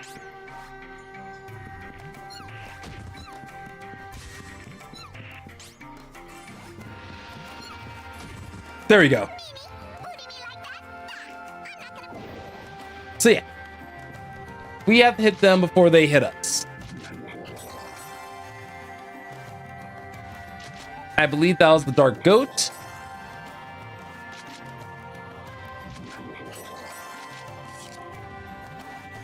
And now we have 100 coupons. Oopsie daisy.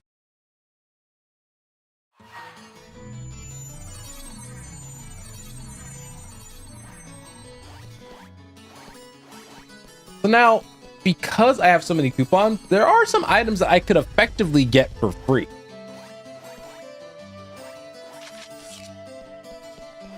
I think that would be fun to try. Where you can check Makanu and Makanu. And just take a look around. See if there's any other retailers that are up, like the Medic Clerk.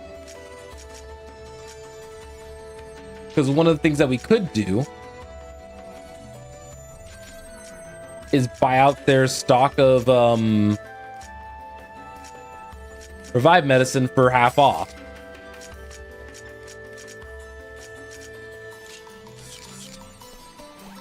I think that's a fun way to, you know, make some items work.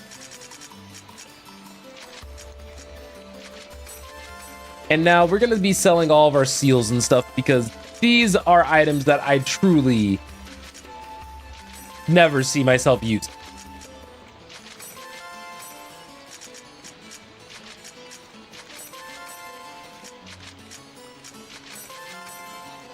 Okay, there we go. Got some goods that he's selling now.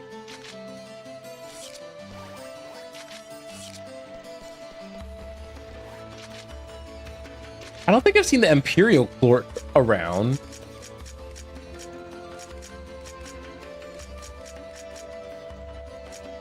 I've definitely had a cleansing pill before. And I'm just trying to use up a lot of these coupons.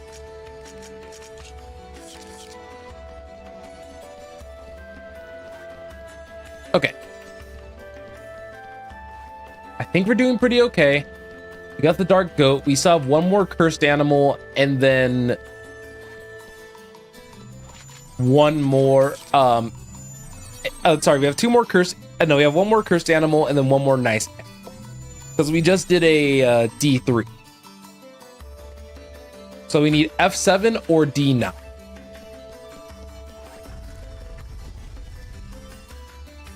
And then with that, we'll be all done with the lucky animals. I am going to use this opportunity to save, though.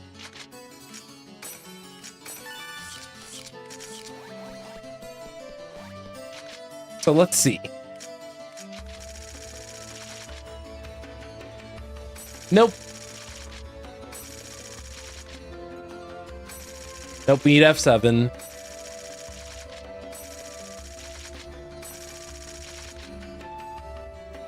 Dang, that was F8.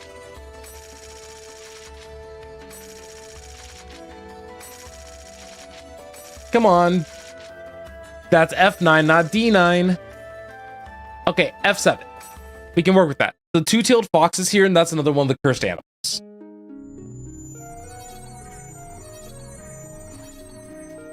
Let's see what we can find.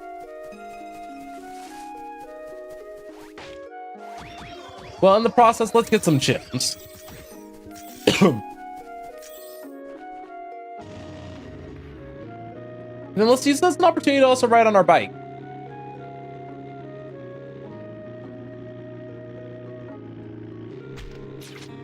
As you guys can kind of see, that was such a... That was so lackluster looking. Oh, that Tiger Blitz was so good.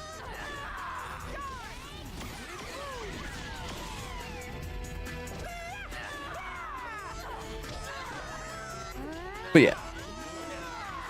So, okay, understandably so. The original quadrilogy does go like pretty far back, I would say, in Hack's history, and I'm going to be talking about the world of the game for a little bit. Something that unfortunately happened in the world of Dot Hack is an event called Pluto's Kiss. Pluto's Kiss was more or less an event that, if you imagine all of our technology today, imagine if all technology today completely stopped working. And by that, I mean even things like traffic lights or like nuclear missile launch codes. To the point where we've plane systems start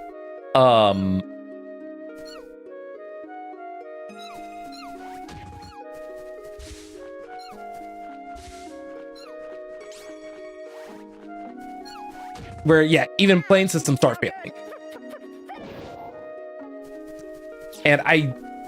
And pretty much like everything as the world came to know just stopped working. I don't remember the exact year that that event took place, which is why, still researching.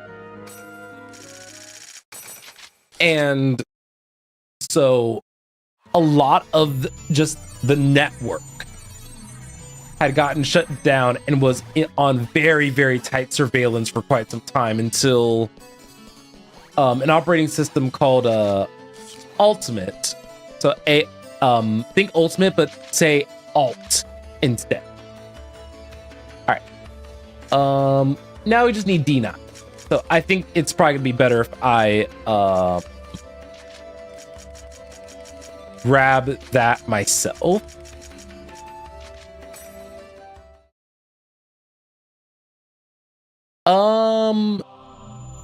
Give me one. Also, sorry about this again. Give me one quick second.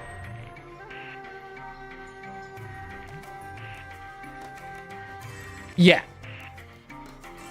So, I'm just, touching base briefly on what, on that. But afterwards, after Ultimate was developed, and things started showing a small degree of normalcy.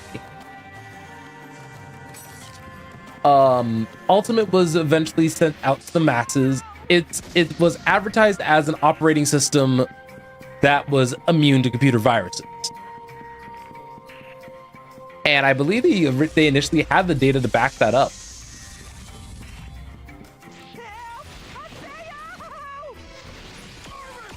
Gaspard, you're over like 30 levels above these guys.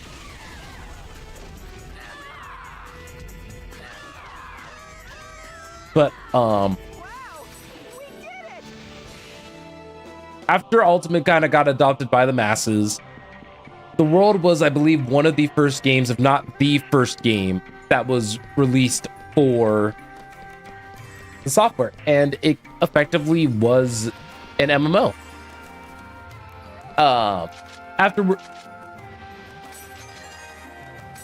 Yeah, I mean, yes, Gaspard is a crybaby, but that's fine. He's a lovable goofball that also doubles as a little crybaby every once in a while. It's okay. I don't remember fighting a Buster Kettle.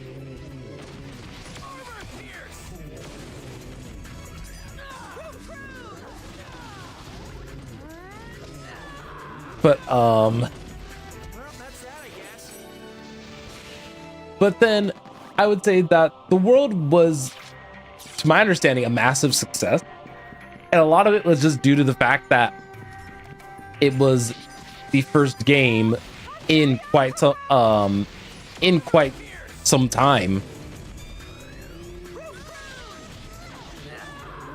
But God. Eventually enters our story with Kite, the protagonist of the original quadrilogy,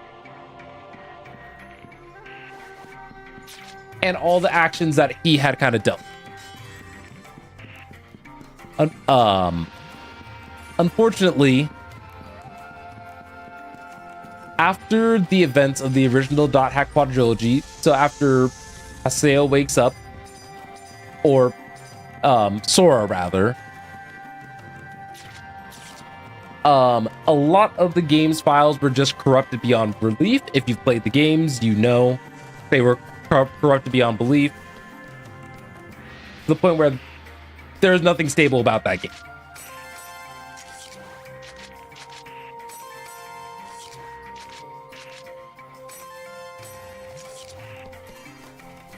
And I'm still not very good at trying to multitask, like process my thoughts, even with notes.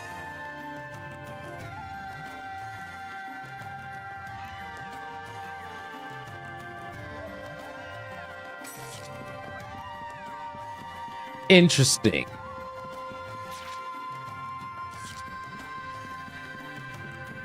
I may have to go back up a floor.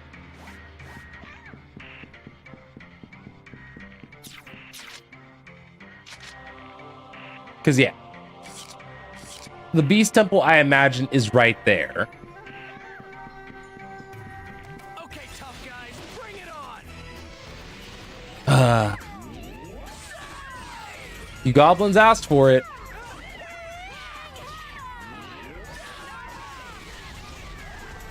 Everything was going to be all good until the goblins decided, hey, let's fight. They were going to live. I was going to make sure of that. And then they chose violence. So I made sure that they did not.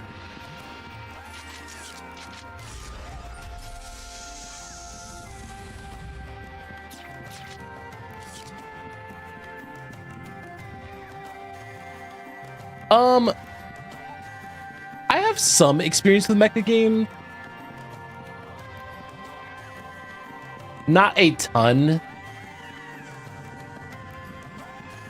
Like, I used to actually play a little bit of, I don't know if you've heard of it, but like Gundam Evolution. That game was very Overwatch coded at the time of its release. There's also, like Kel said, Zone of the Enders. But yeah, surprisingly, I haven't really messed with a lot of mecha games now thinking about it.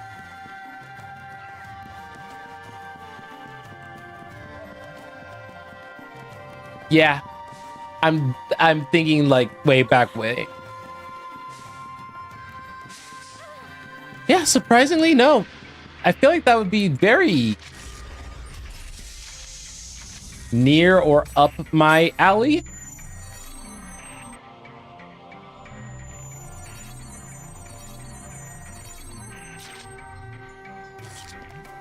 Okay, let's go back to the other floor.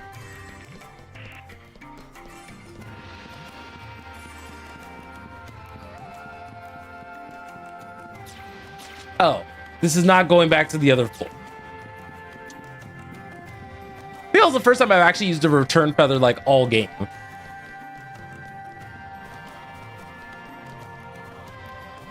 I think that's weird to think about. Oh, there was another return point that was blocked by the stupid chim.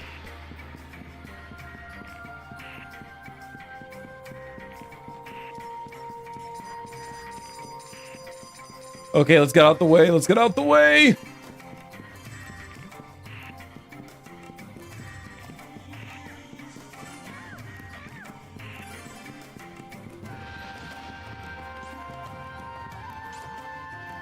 All right, he's just enjoying his day. And then I have Pi assassinate him. Catch me is something.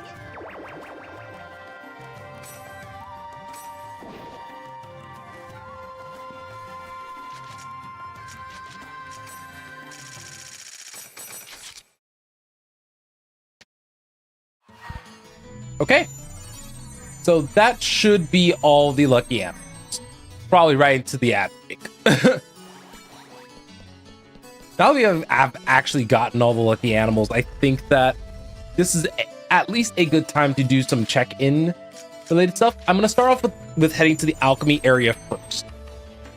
That would likely be the easiest one to check and touch base on. We did see another number of unique player models.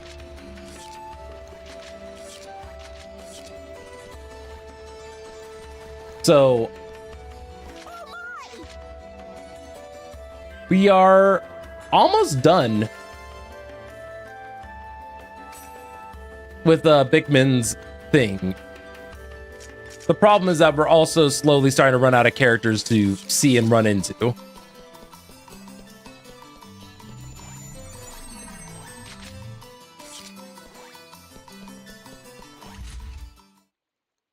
Like I mentioned before, it's a big RNG quest. I'm not particularly a fan. Yep.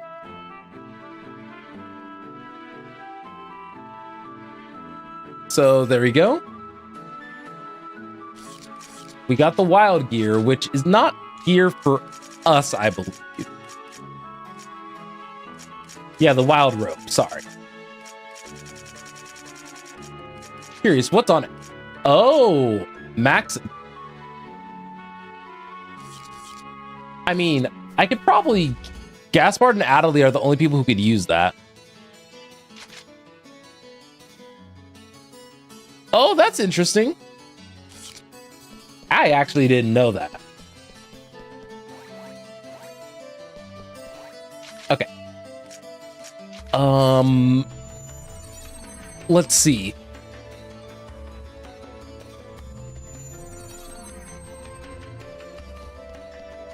Let's head back into the at-home. And let's get an idea of where we are. So we are nearly done with the battles. We still need a little bit more, unfortunately.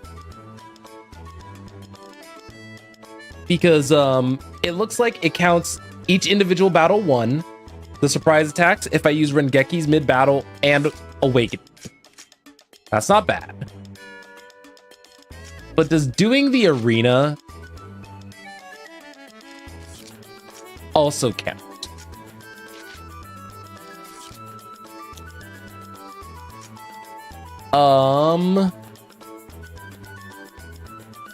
Let's see.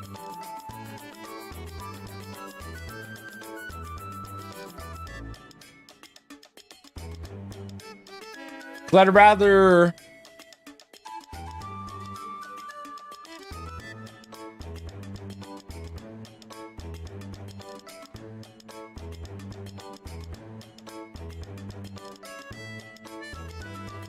Okay.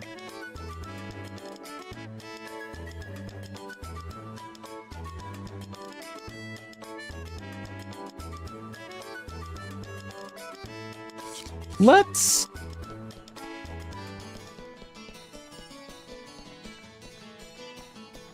see.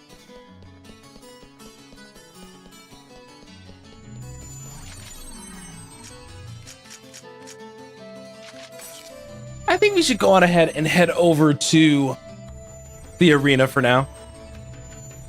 And we can do some PvP, do some chillaxing.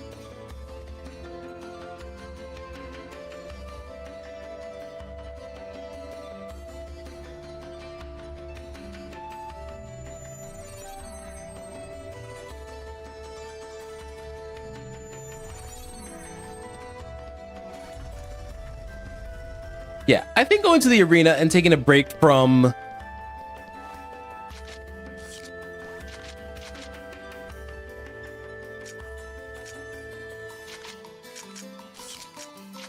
let's see.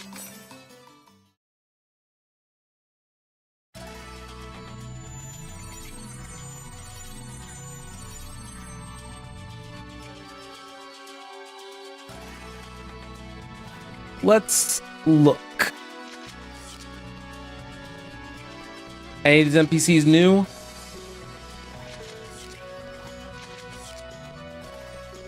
There's some people who just live out over here on the other server.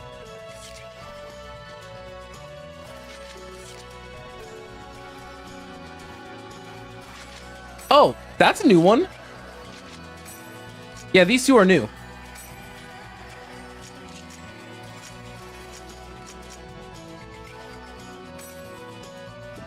I am gonna trade for the Omen and the Bion just because I'm actually not sure if I have those.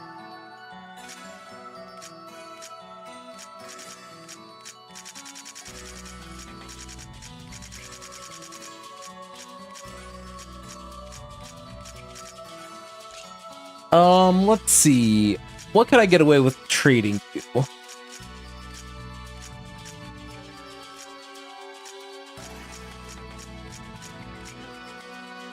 Yeah, you're not getting my iron shell or my iron crest.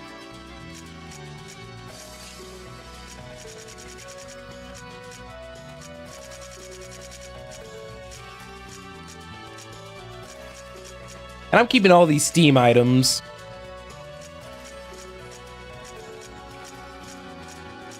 And the wild robe, actually.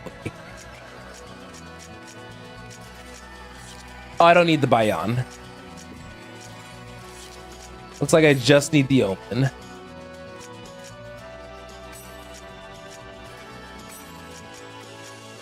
I like that I could trade him 1 for 1.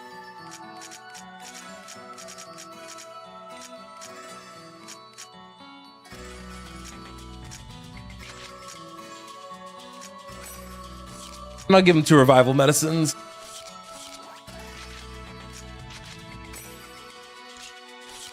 And you only have Knight's Blood? Whack.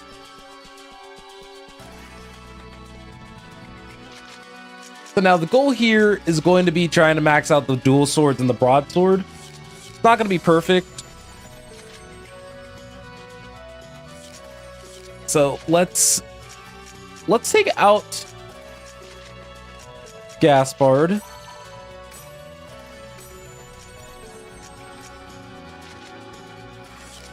Well, yeah, let's bring Pine Coon.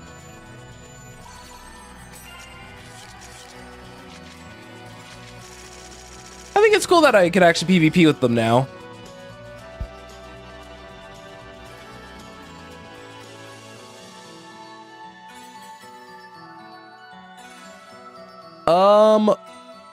Possibly not. There are some areas where I don't think I've looked. But I haven't really sat there and tried.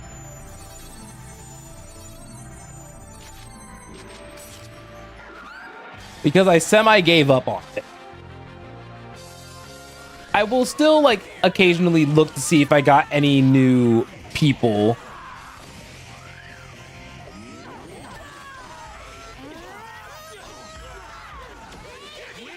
I was supposed to say, let me get the Rengeki guys. Chill.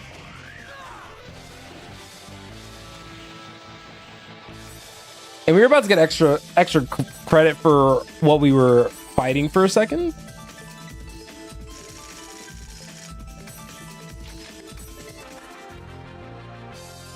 It sucks that this is kind of the life in the arena. Oh, I didn't realize you were casting an art.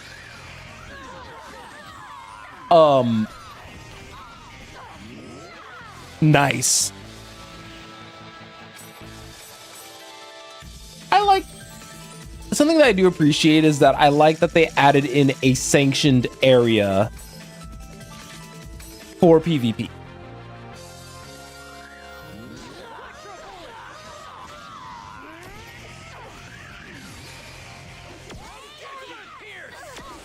Ooh, and I actually hit the Twin Blade too.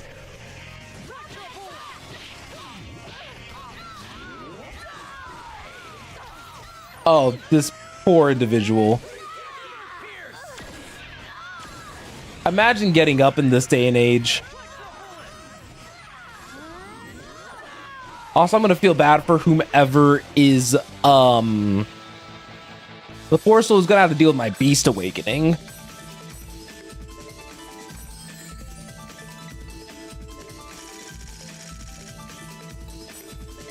Oh, this poor team.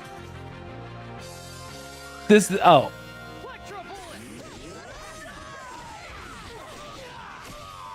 I was worried for a moment.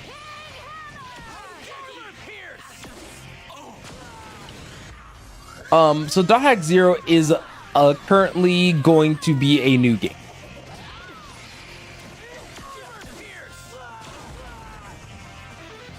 Unfortunately, that is all that we know at the moment.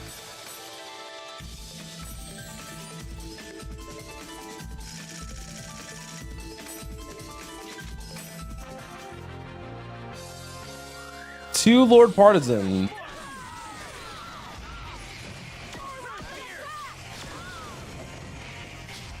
And the leader's down.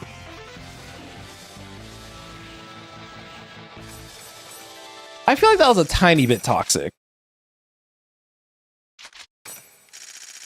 Because we kind of cleared that in like 49 minutes. Like, they didn't deserve all that.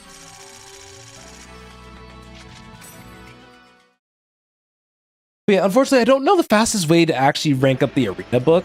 I'm just kind of just going.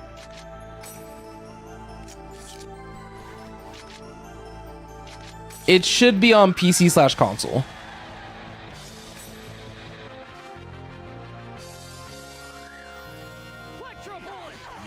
Because I think that would be diabolical work. Darn. I was 100% about to get that Hongeki going.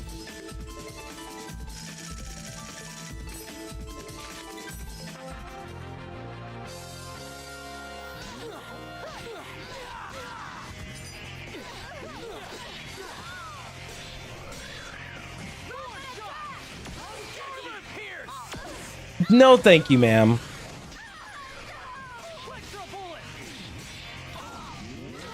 Oh, they tried to use Gale Blade on me. I saw that, girl.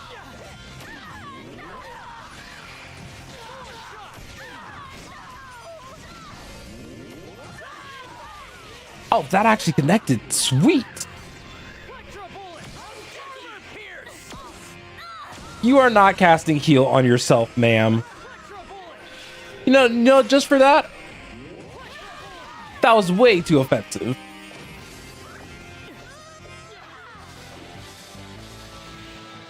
Thinking that they could disrespect me like that. No. We don't have disrespect in this household. Oh, not the uber weak.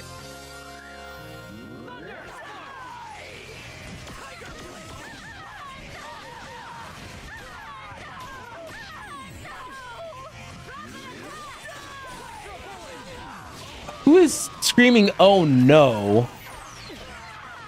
That's what I want to know.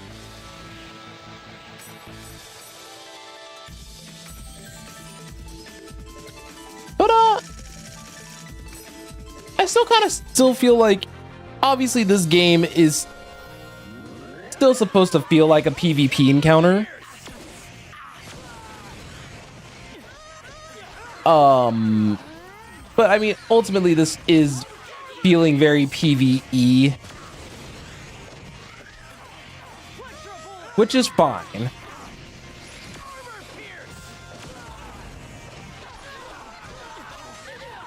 Oh no, wait, please don't jab me up. And currently, they only announced the game's existence. And some knowledge about like characters and things like that.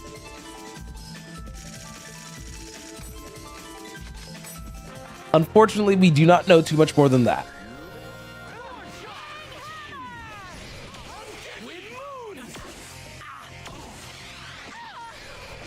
Oh, homie didn't even have a chance.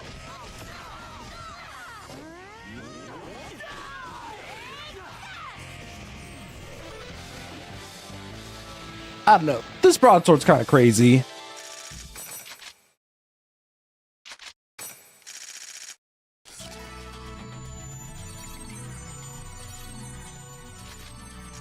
How are we doing on it, by the way? God, a little less than a quarter of the way through. You hate to see it.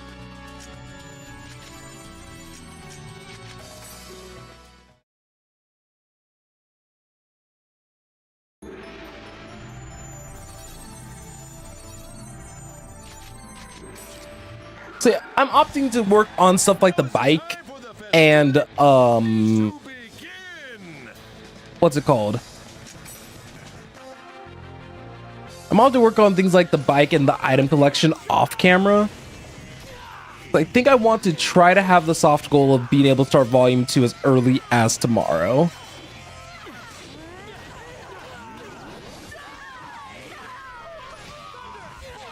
Because also I'm ready for some quality of life in my game.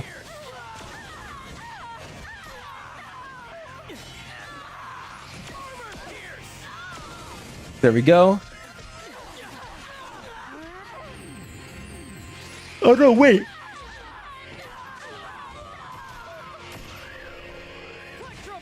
Oh yeah. I do remember the movie. I think I watched it way back then as well.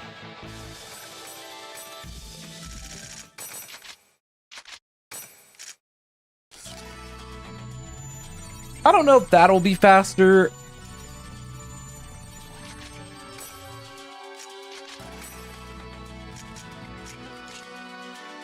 Yeah, I'm not sure if that'll be faster or if what I was doing before was faster.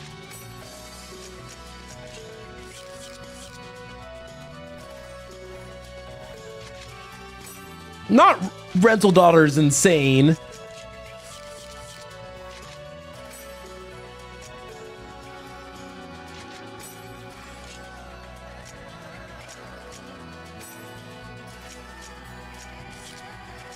I think I'll trade for the wind law.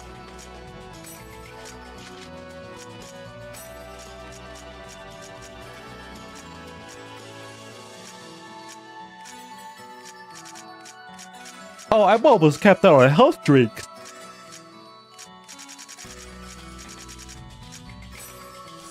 So yeah, you can have 17 of them.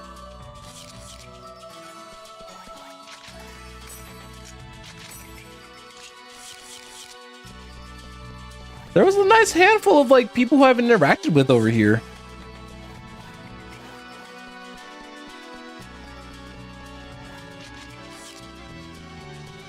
Guess I interacted with one of them before. I don't need the axes.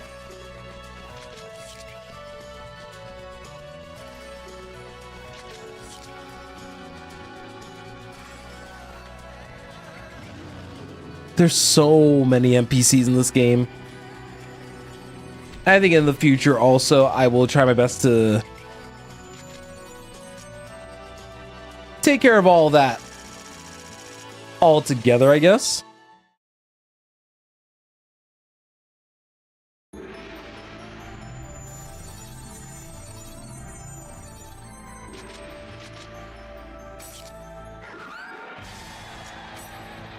This arena break is appreciated though.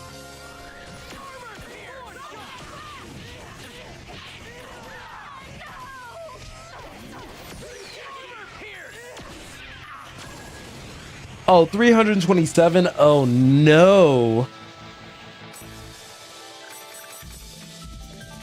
Let's say y'all didn't have to do them like that.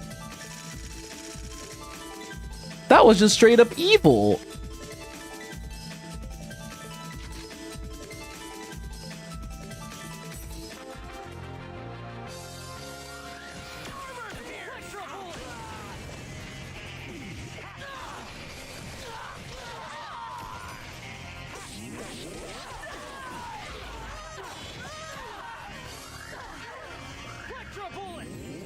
Okay.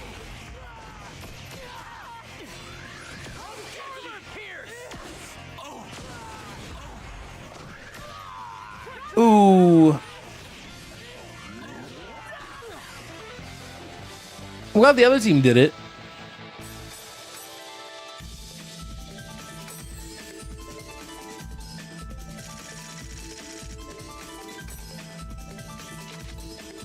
All of them tell me if you lose. Oh hey, I got participate in 50 arena matches. I'm still getting it. I'm still getting a good amount of achievements.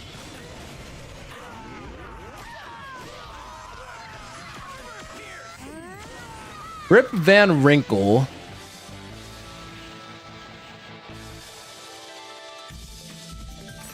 That's quite the name.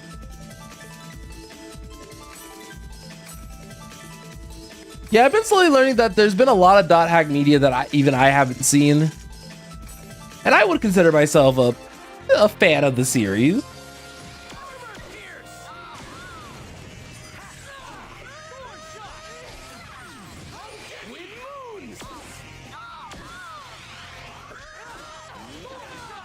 Oh, you hate to see it. He is like, I don't got it.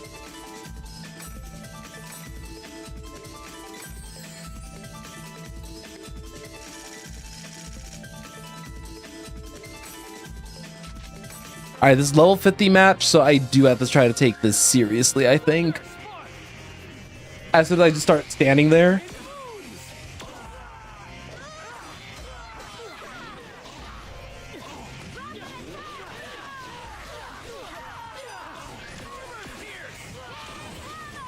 Okay.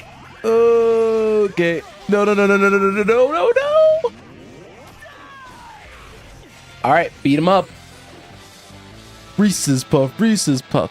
Beat him up, beat him up, beat him up, beat him up.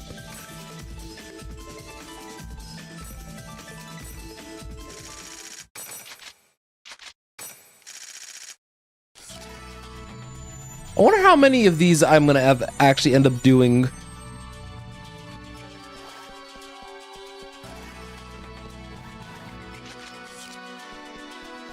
I mean, I know about the existence of certain things in like certain manga and things like that, but having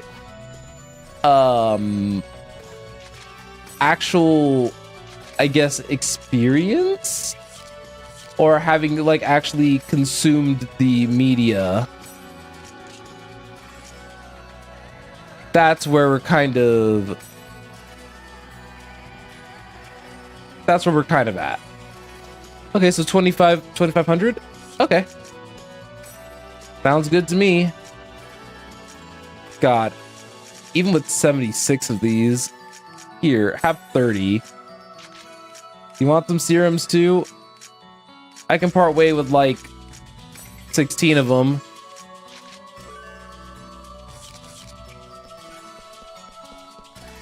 Are you two new? Yeah, I'm slowly learning that there are some players primarily here that I have not really done all that much interacting with.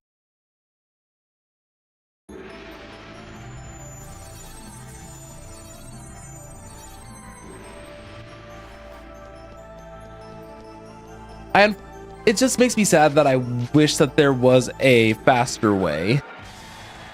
Now is the time for the festivities to begin. You calling us low-ranking cubs? Hey! More like a sleeping lion hungry for its first kill. Let your beastly instincts run wild. Fight's dirty. Nice compliment. While they're asleep, or while they're awake, they think of nothing other than the slaughter. This is their paradise. Just look at them, folks. Okay. Ready to rip the opponent in half. I'm glad that they still have the announcer cutscenes despite it not being like story relevant. Wait, he was T-posing. No. No.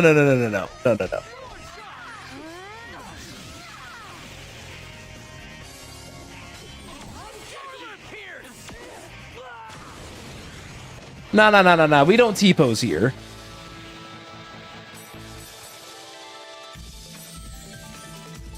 Flash in the Sky 100% deserved what he had coming. You don't dominance T-pose on me.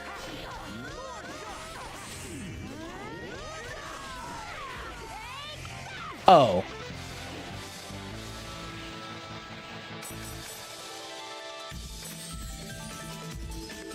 I think I wish that, you want to know what I actually would like? If the survival mode actually didn't have like a definitive stop point. I would love it a lot more if I could have just kept going. Because then that would allow me to get to where I needed to be. Just a lot easier, and then that way we don't have to keep effectively starting back up again.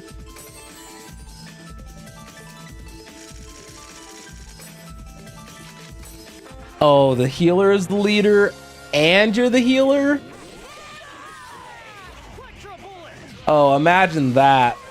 Oh, that's crazy.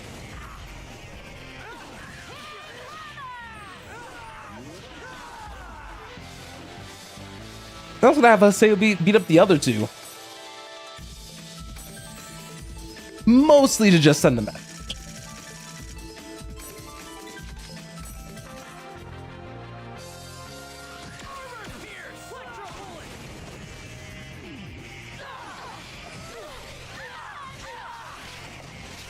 Oh, I was like, what is that move?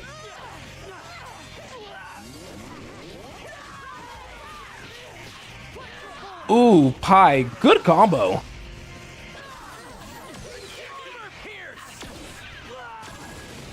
And whoever healed them to allow for the Rengeki.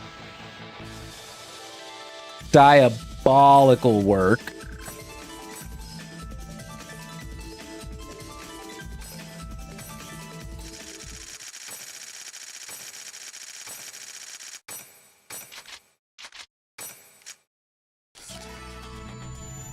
So trying to get up all the way up to 2,500 is kind of wild.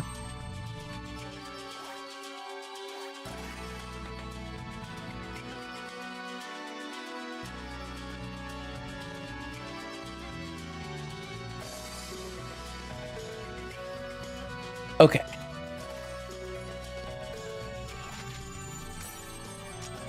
I think I definitely do want to head back and actually check and see if not AK-47.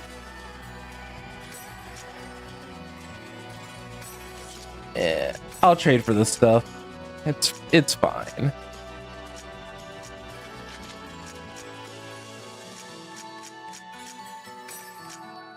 I'll give you some stimulant soda.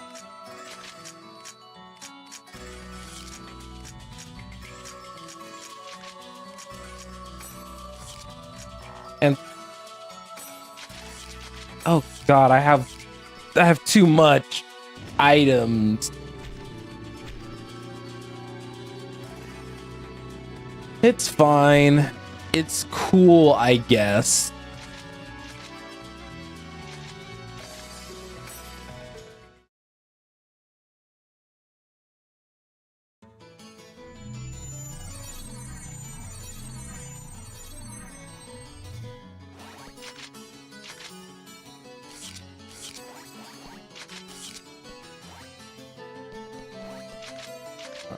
Oh, whoops. Right, we have to go outside for the at-home. I don't know why I always do that.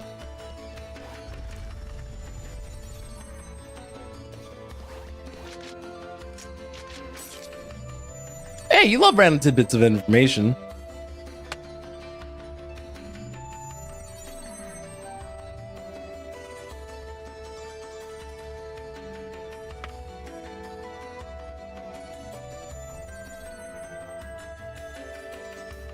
Okay.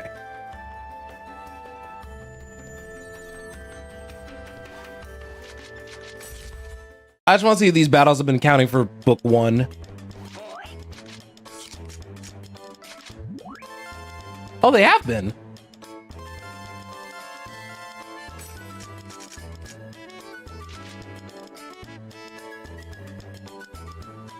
Okay, so the arena is technically done, but I've been hearing that Volume 2 makes the arena a little bit more difficult to work with.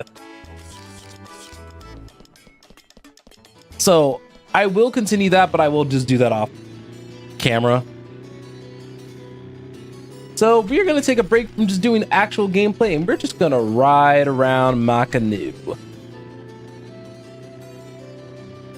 Because I can at least ride my motorcycle here, and it'd be relatively safe.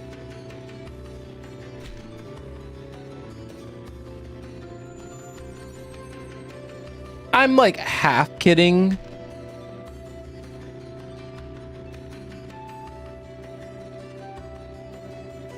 But the game definitely reminded me that I do have these, like,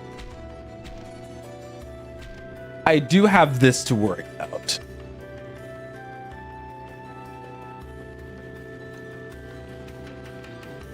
You wanna know what else I have to worry about?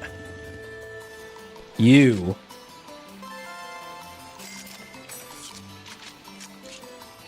Yep, it's because I've gotten too many items.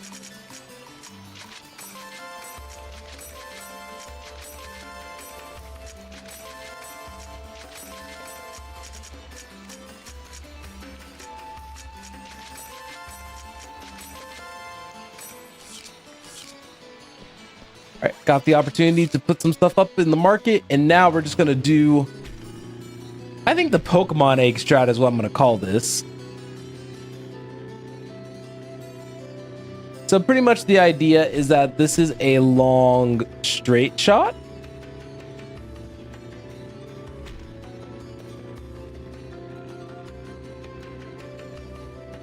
And now we need to turn.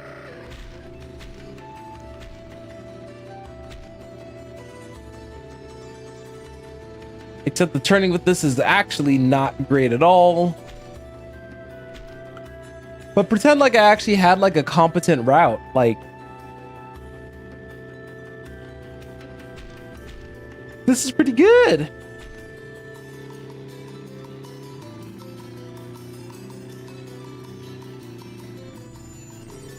Don't know why Kun is sitting over there.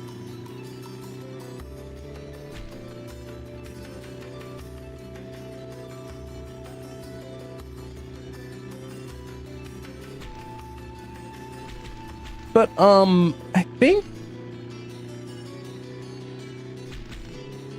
to be honest, I think that about does it.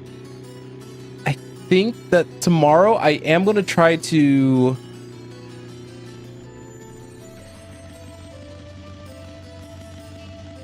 I think I want to try my best to actually start volume 2 tomorrow. But I think that as of right now, we're kind of at the point. Oh, right. You mentioned that.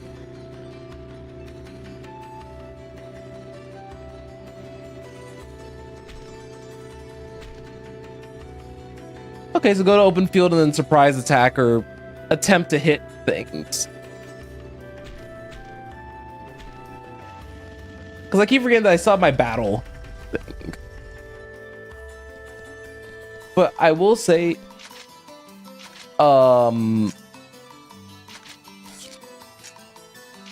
let's see.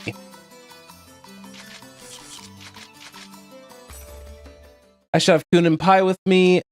Let's enter some of these weird bookmarked places.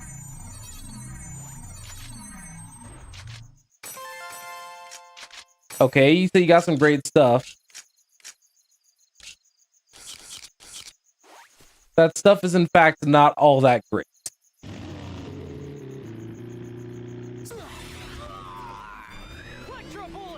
I did not realize I was going to get bounced back.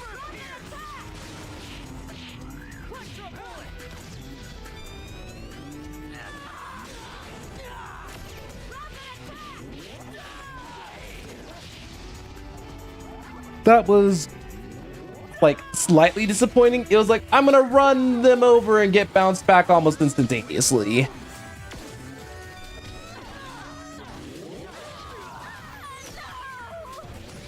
right. Pretty much what I expected. I love the feeling of my inventory continuing to get more and more full, even though I don't have the inventory space to support it. Your guard's down. Yeah, this happened to be like literally the worst area to smack into them. It just so happened to be that.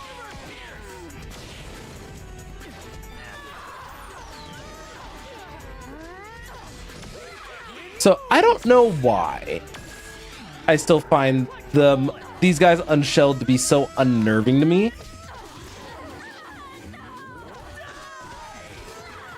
I guess a big part of it is, I don't know, maybe it's just the human looking eyeball.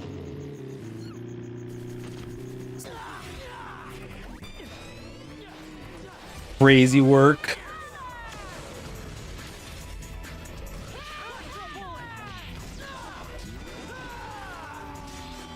All right, keep the guard up.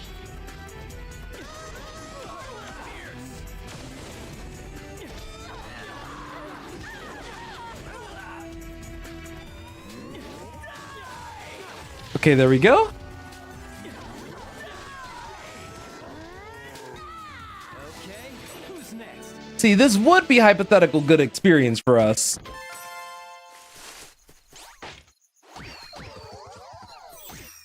Okay.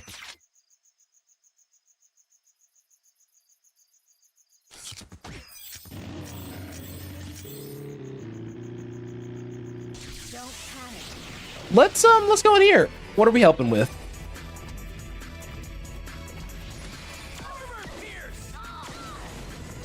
Ah, a PKing spellcaster with piss poor defense, but has sleep counter on. Pretty much what I expected.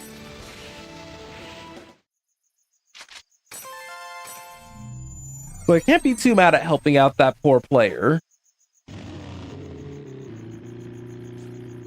Here's our chance. Sorry, I think it is partially hilarious that that's what happens to Haseo.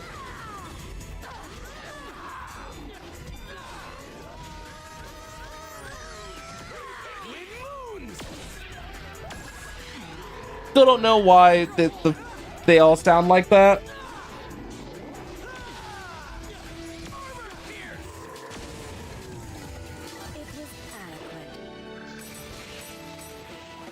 And to be honest, actually, if it's actually Pi that's sounding like that, and it's just, and not like...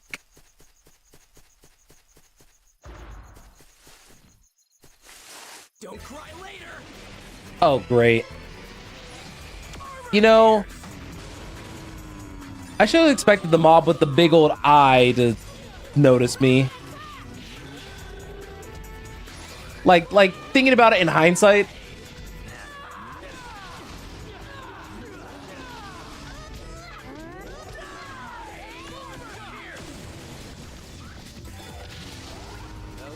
But I wonder how many battles I participated in considering, okay.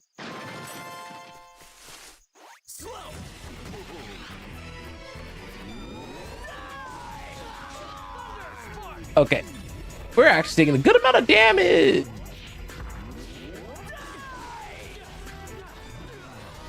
I don't like that. We're taking a good amount of damage. Come on, come on. I'll say hit the other person, please. It was adequate.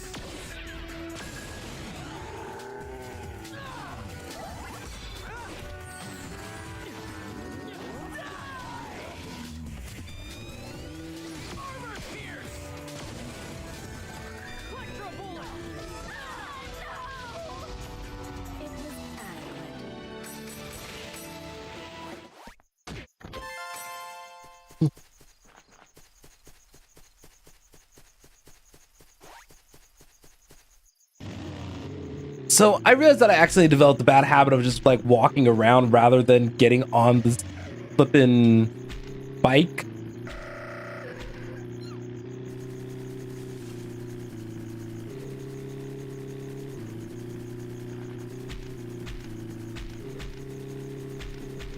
I'll get you eventually on this bike. Oh, I mugged him.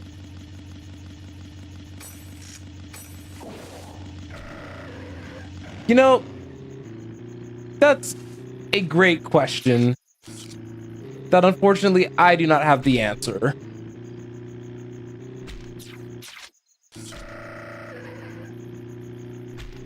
Your guard is down. Oh, ow. Oh, actually, I don't think I fought this before.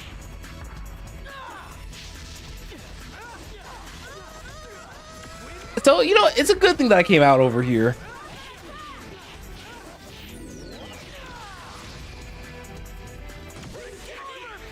I think I'm gonna like Armor Pierce more here.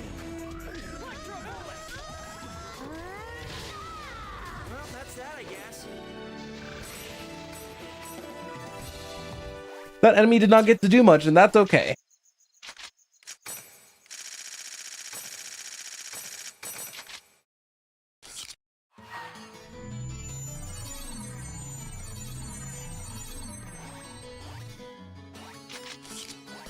But seeing kind of what I need to do before moving on to the next game, I think I'm going to actually go ahead and wrap things up here. So tomorrow, the goal is to be playing Volume 2. Are we going to hit that point? Honestly, I truly can't give you a solid yes or no to that question.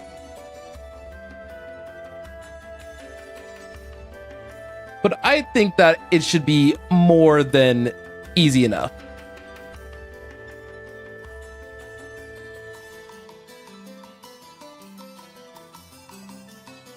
So, I'm going to go ahead and wrap things up. Everyone, you guys have a fantastic night. Hopefully we'll start Volume 2 tomorrow. And I'll be doing all that I can off camera to get ready for that point. So I'll see you guys on the next one, okay? You guys have a fantastic evening.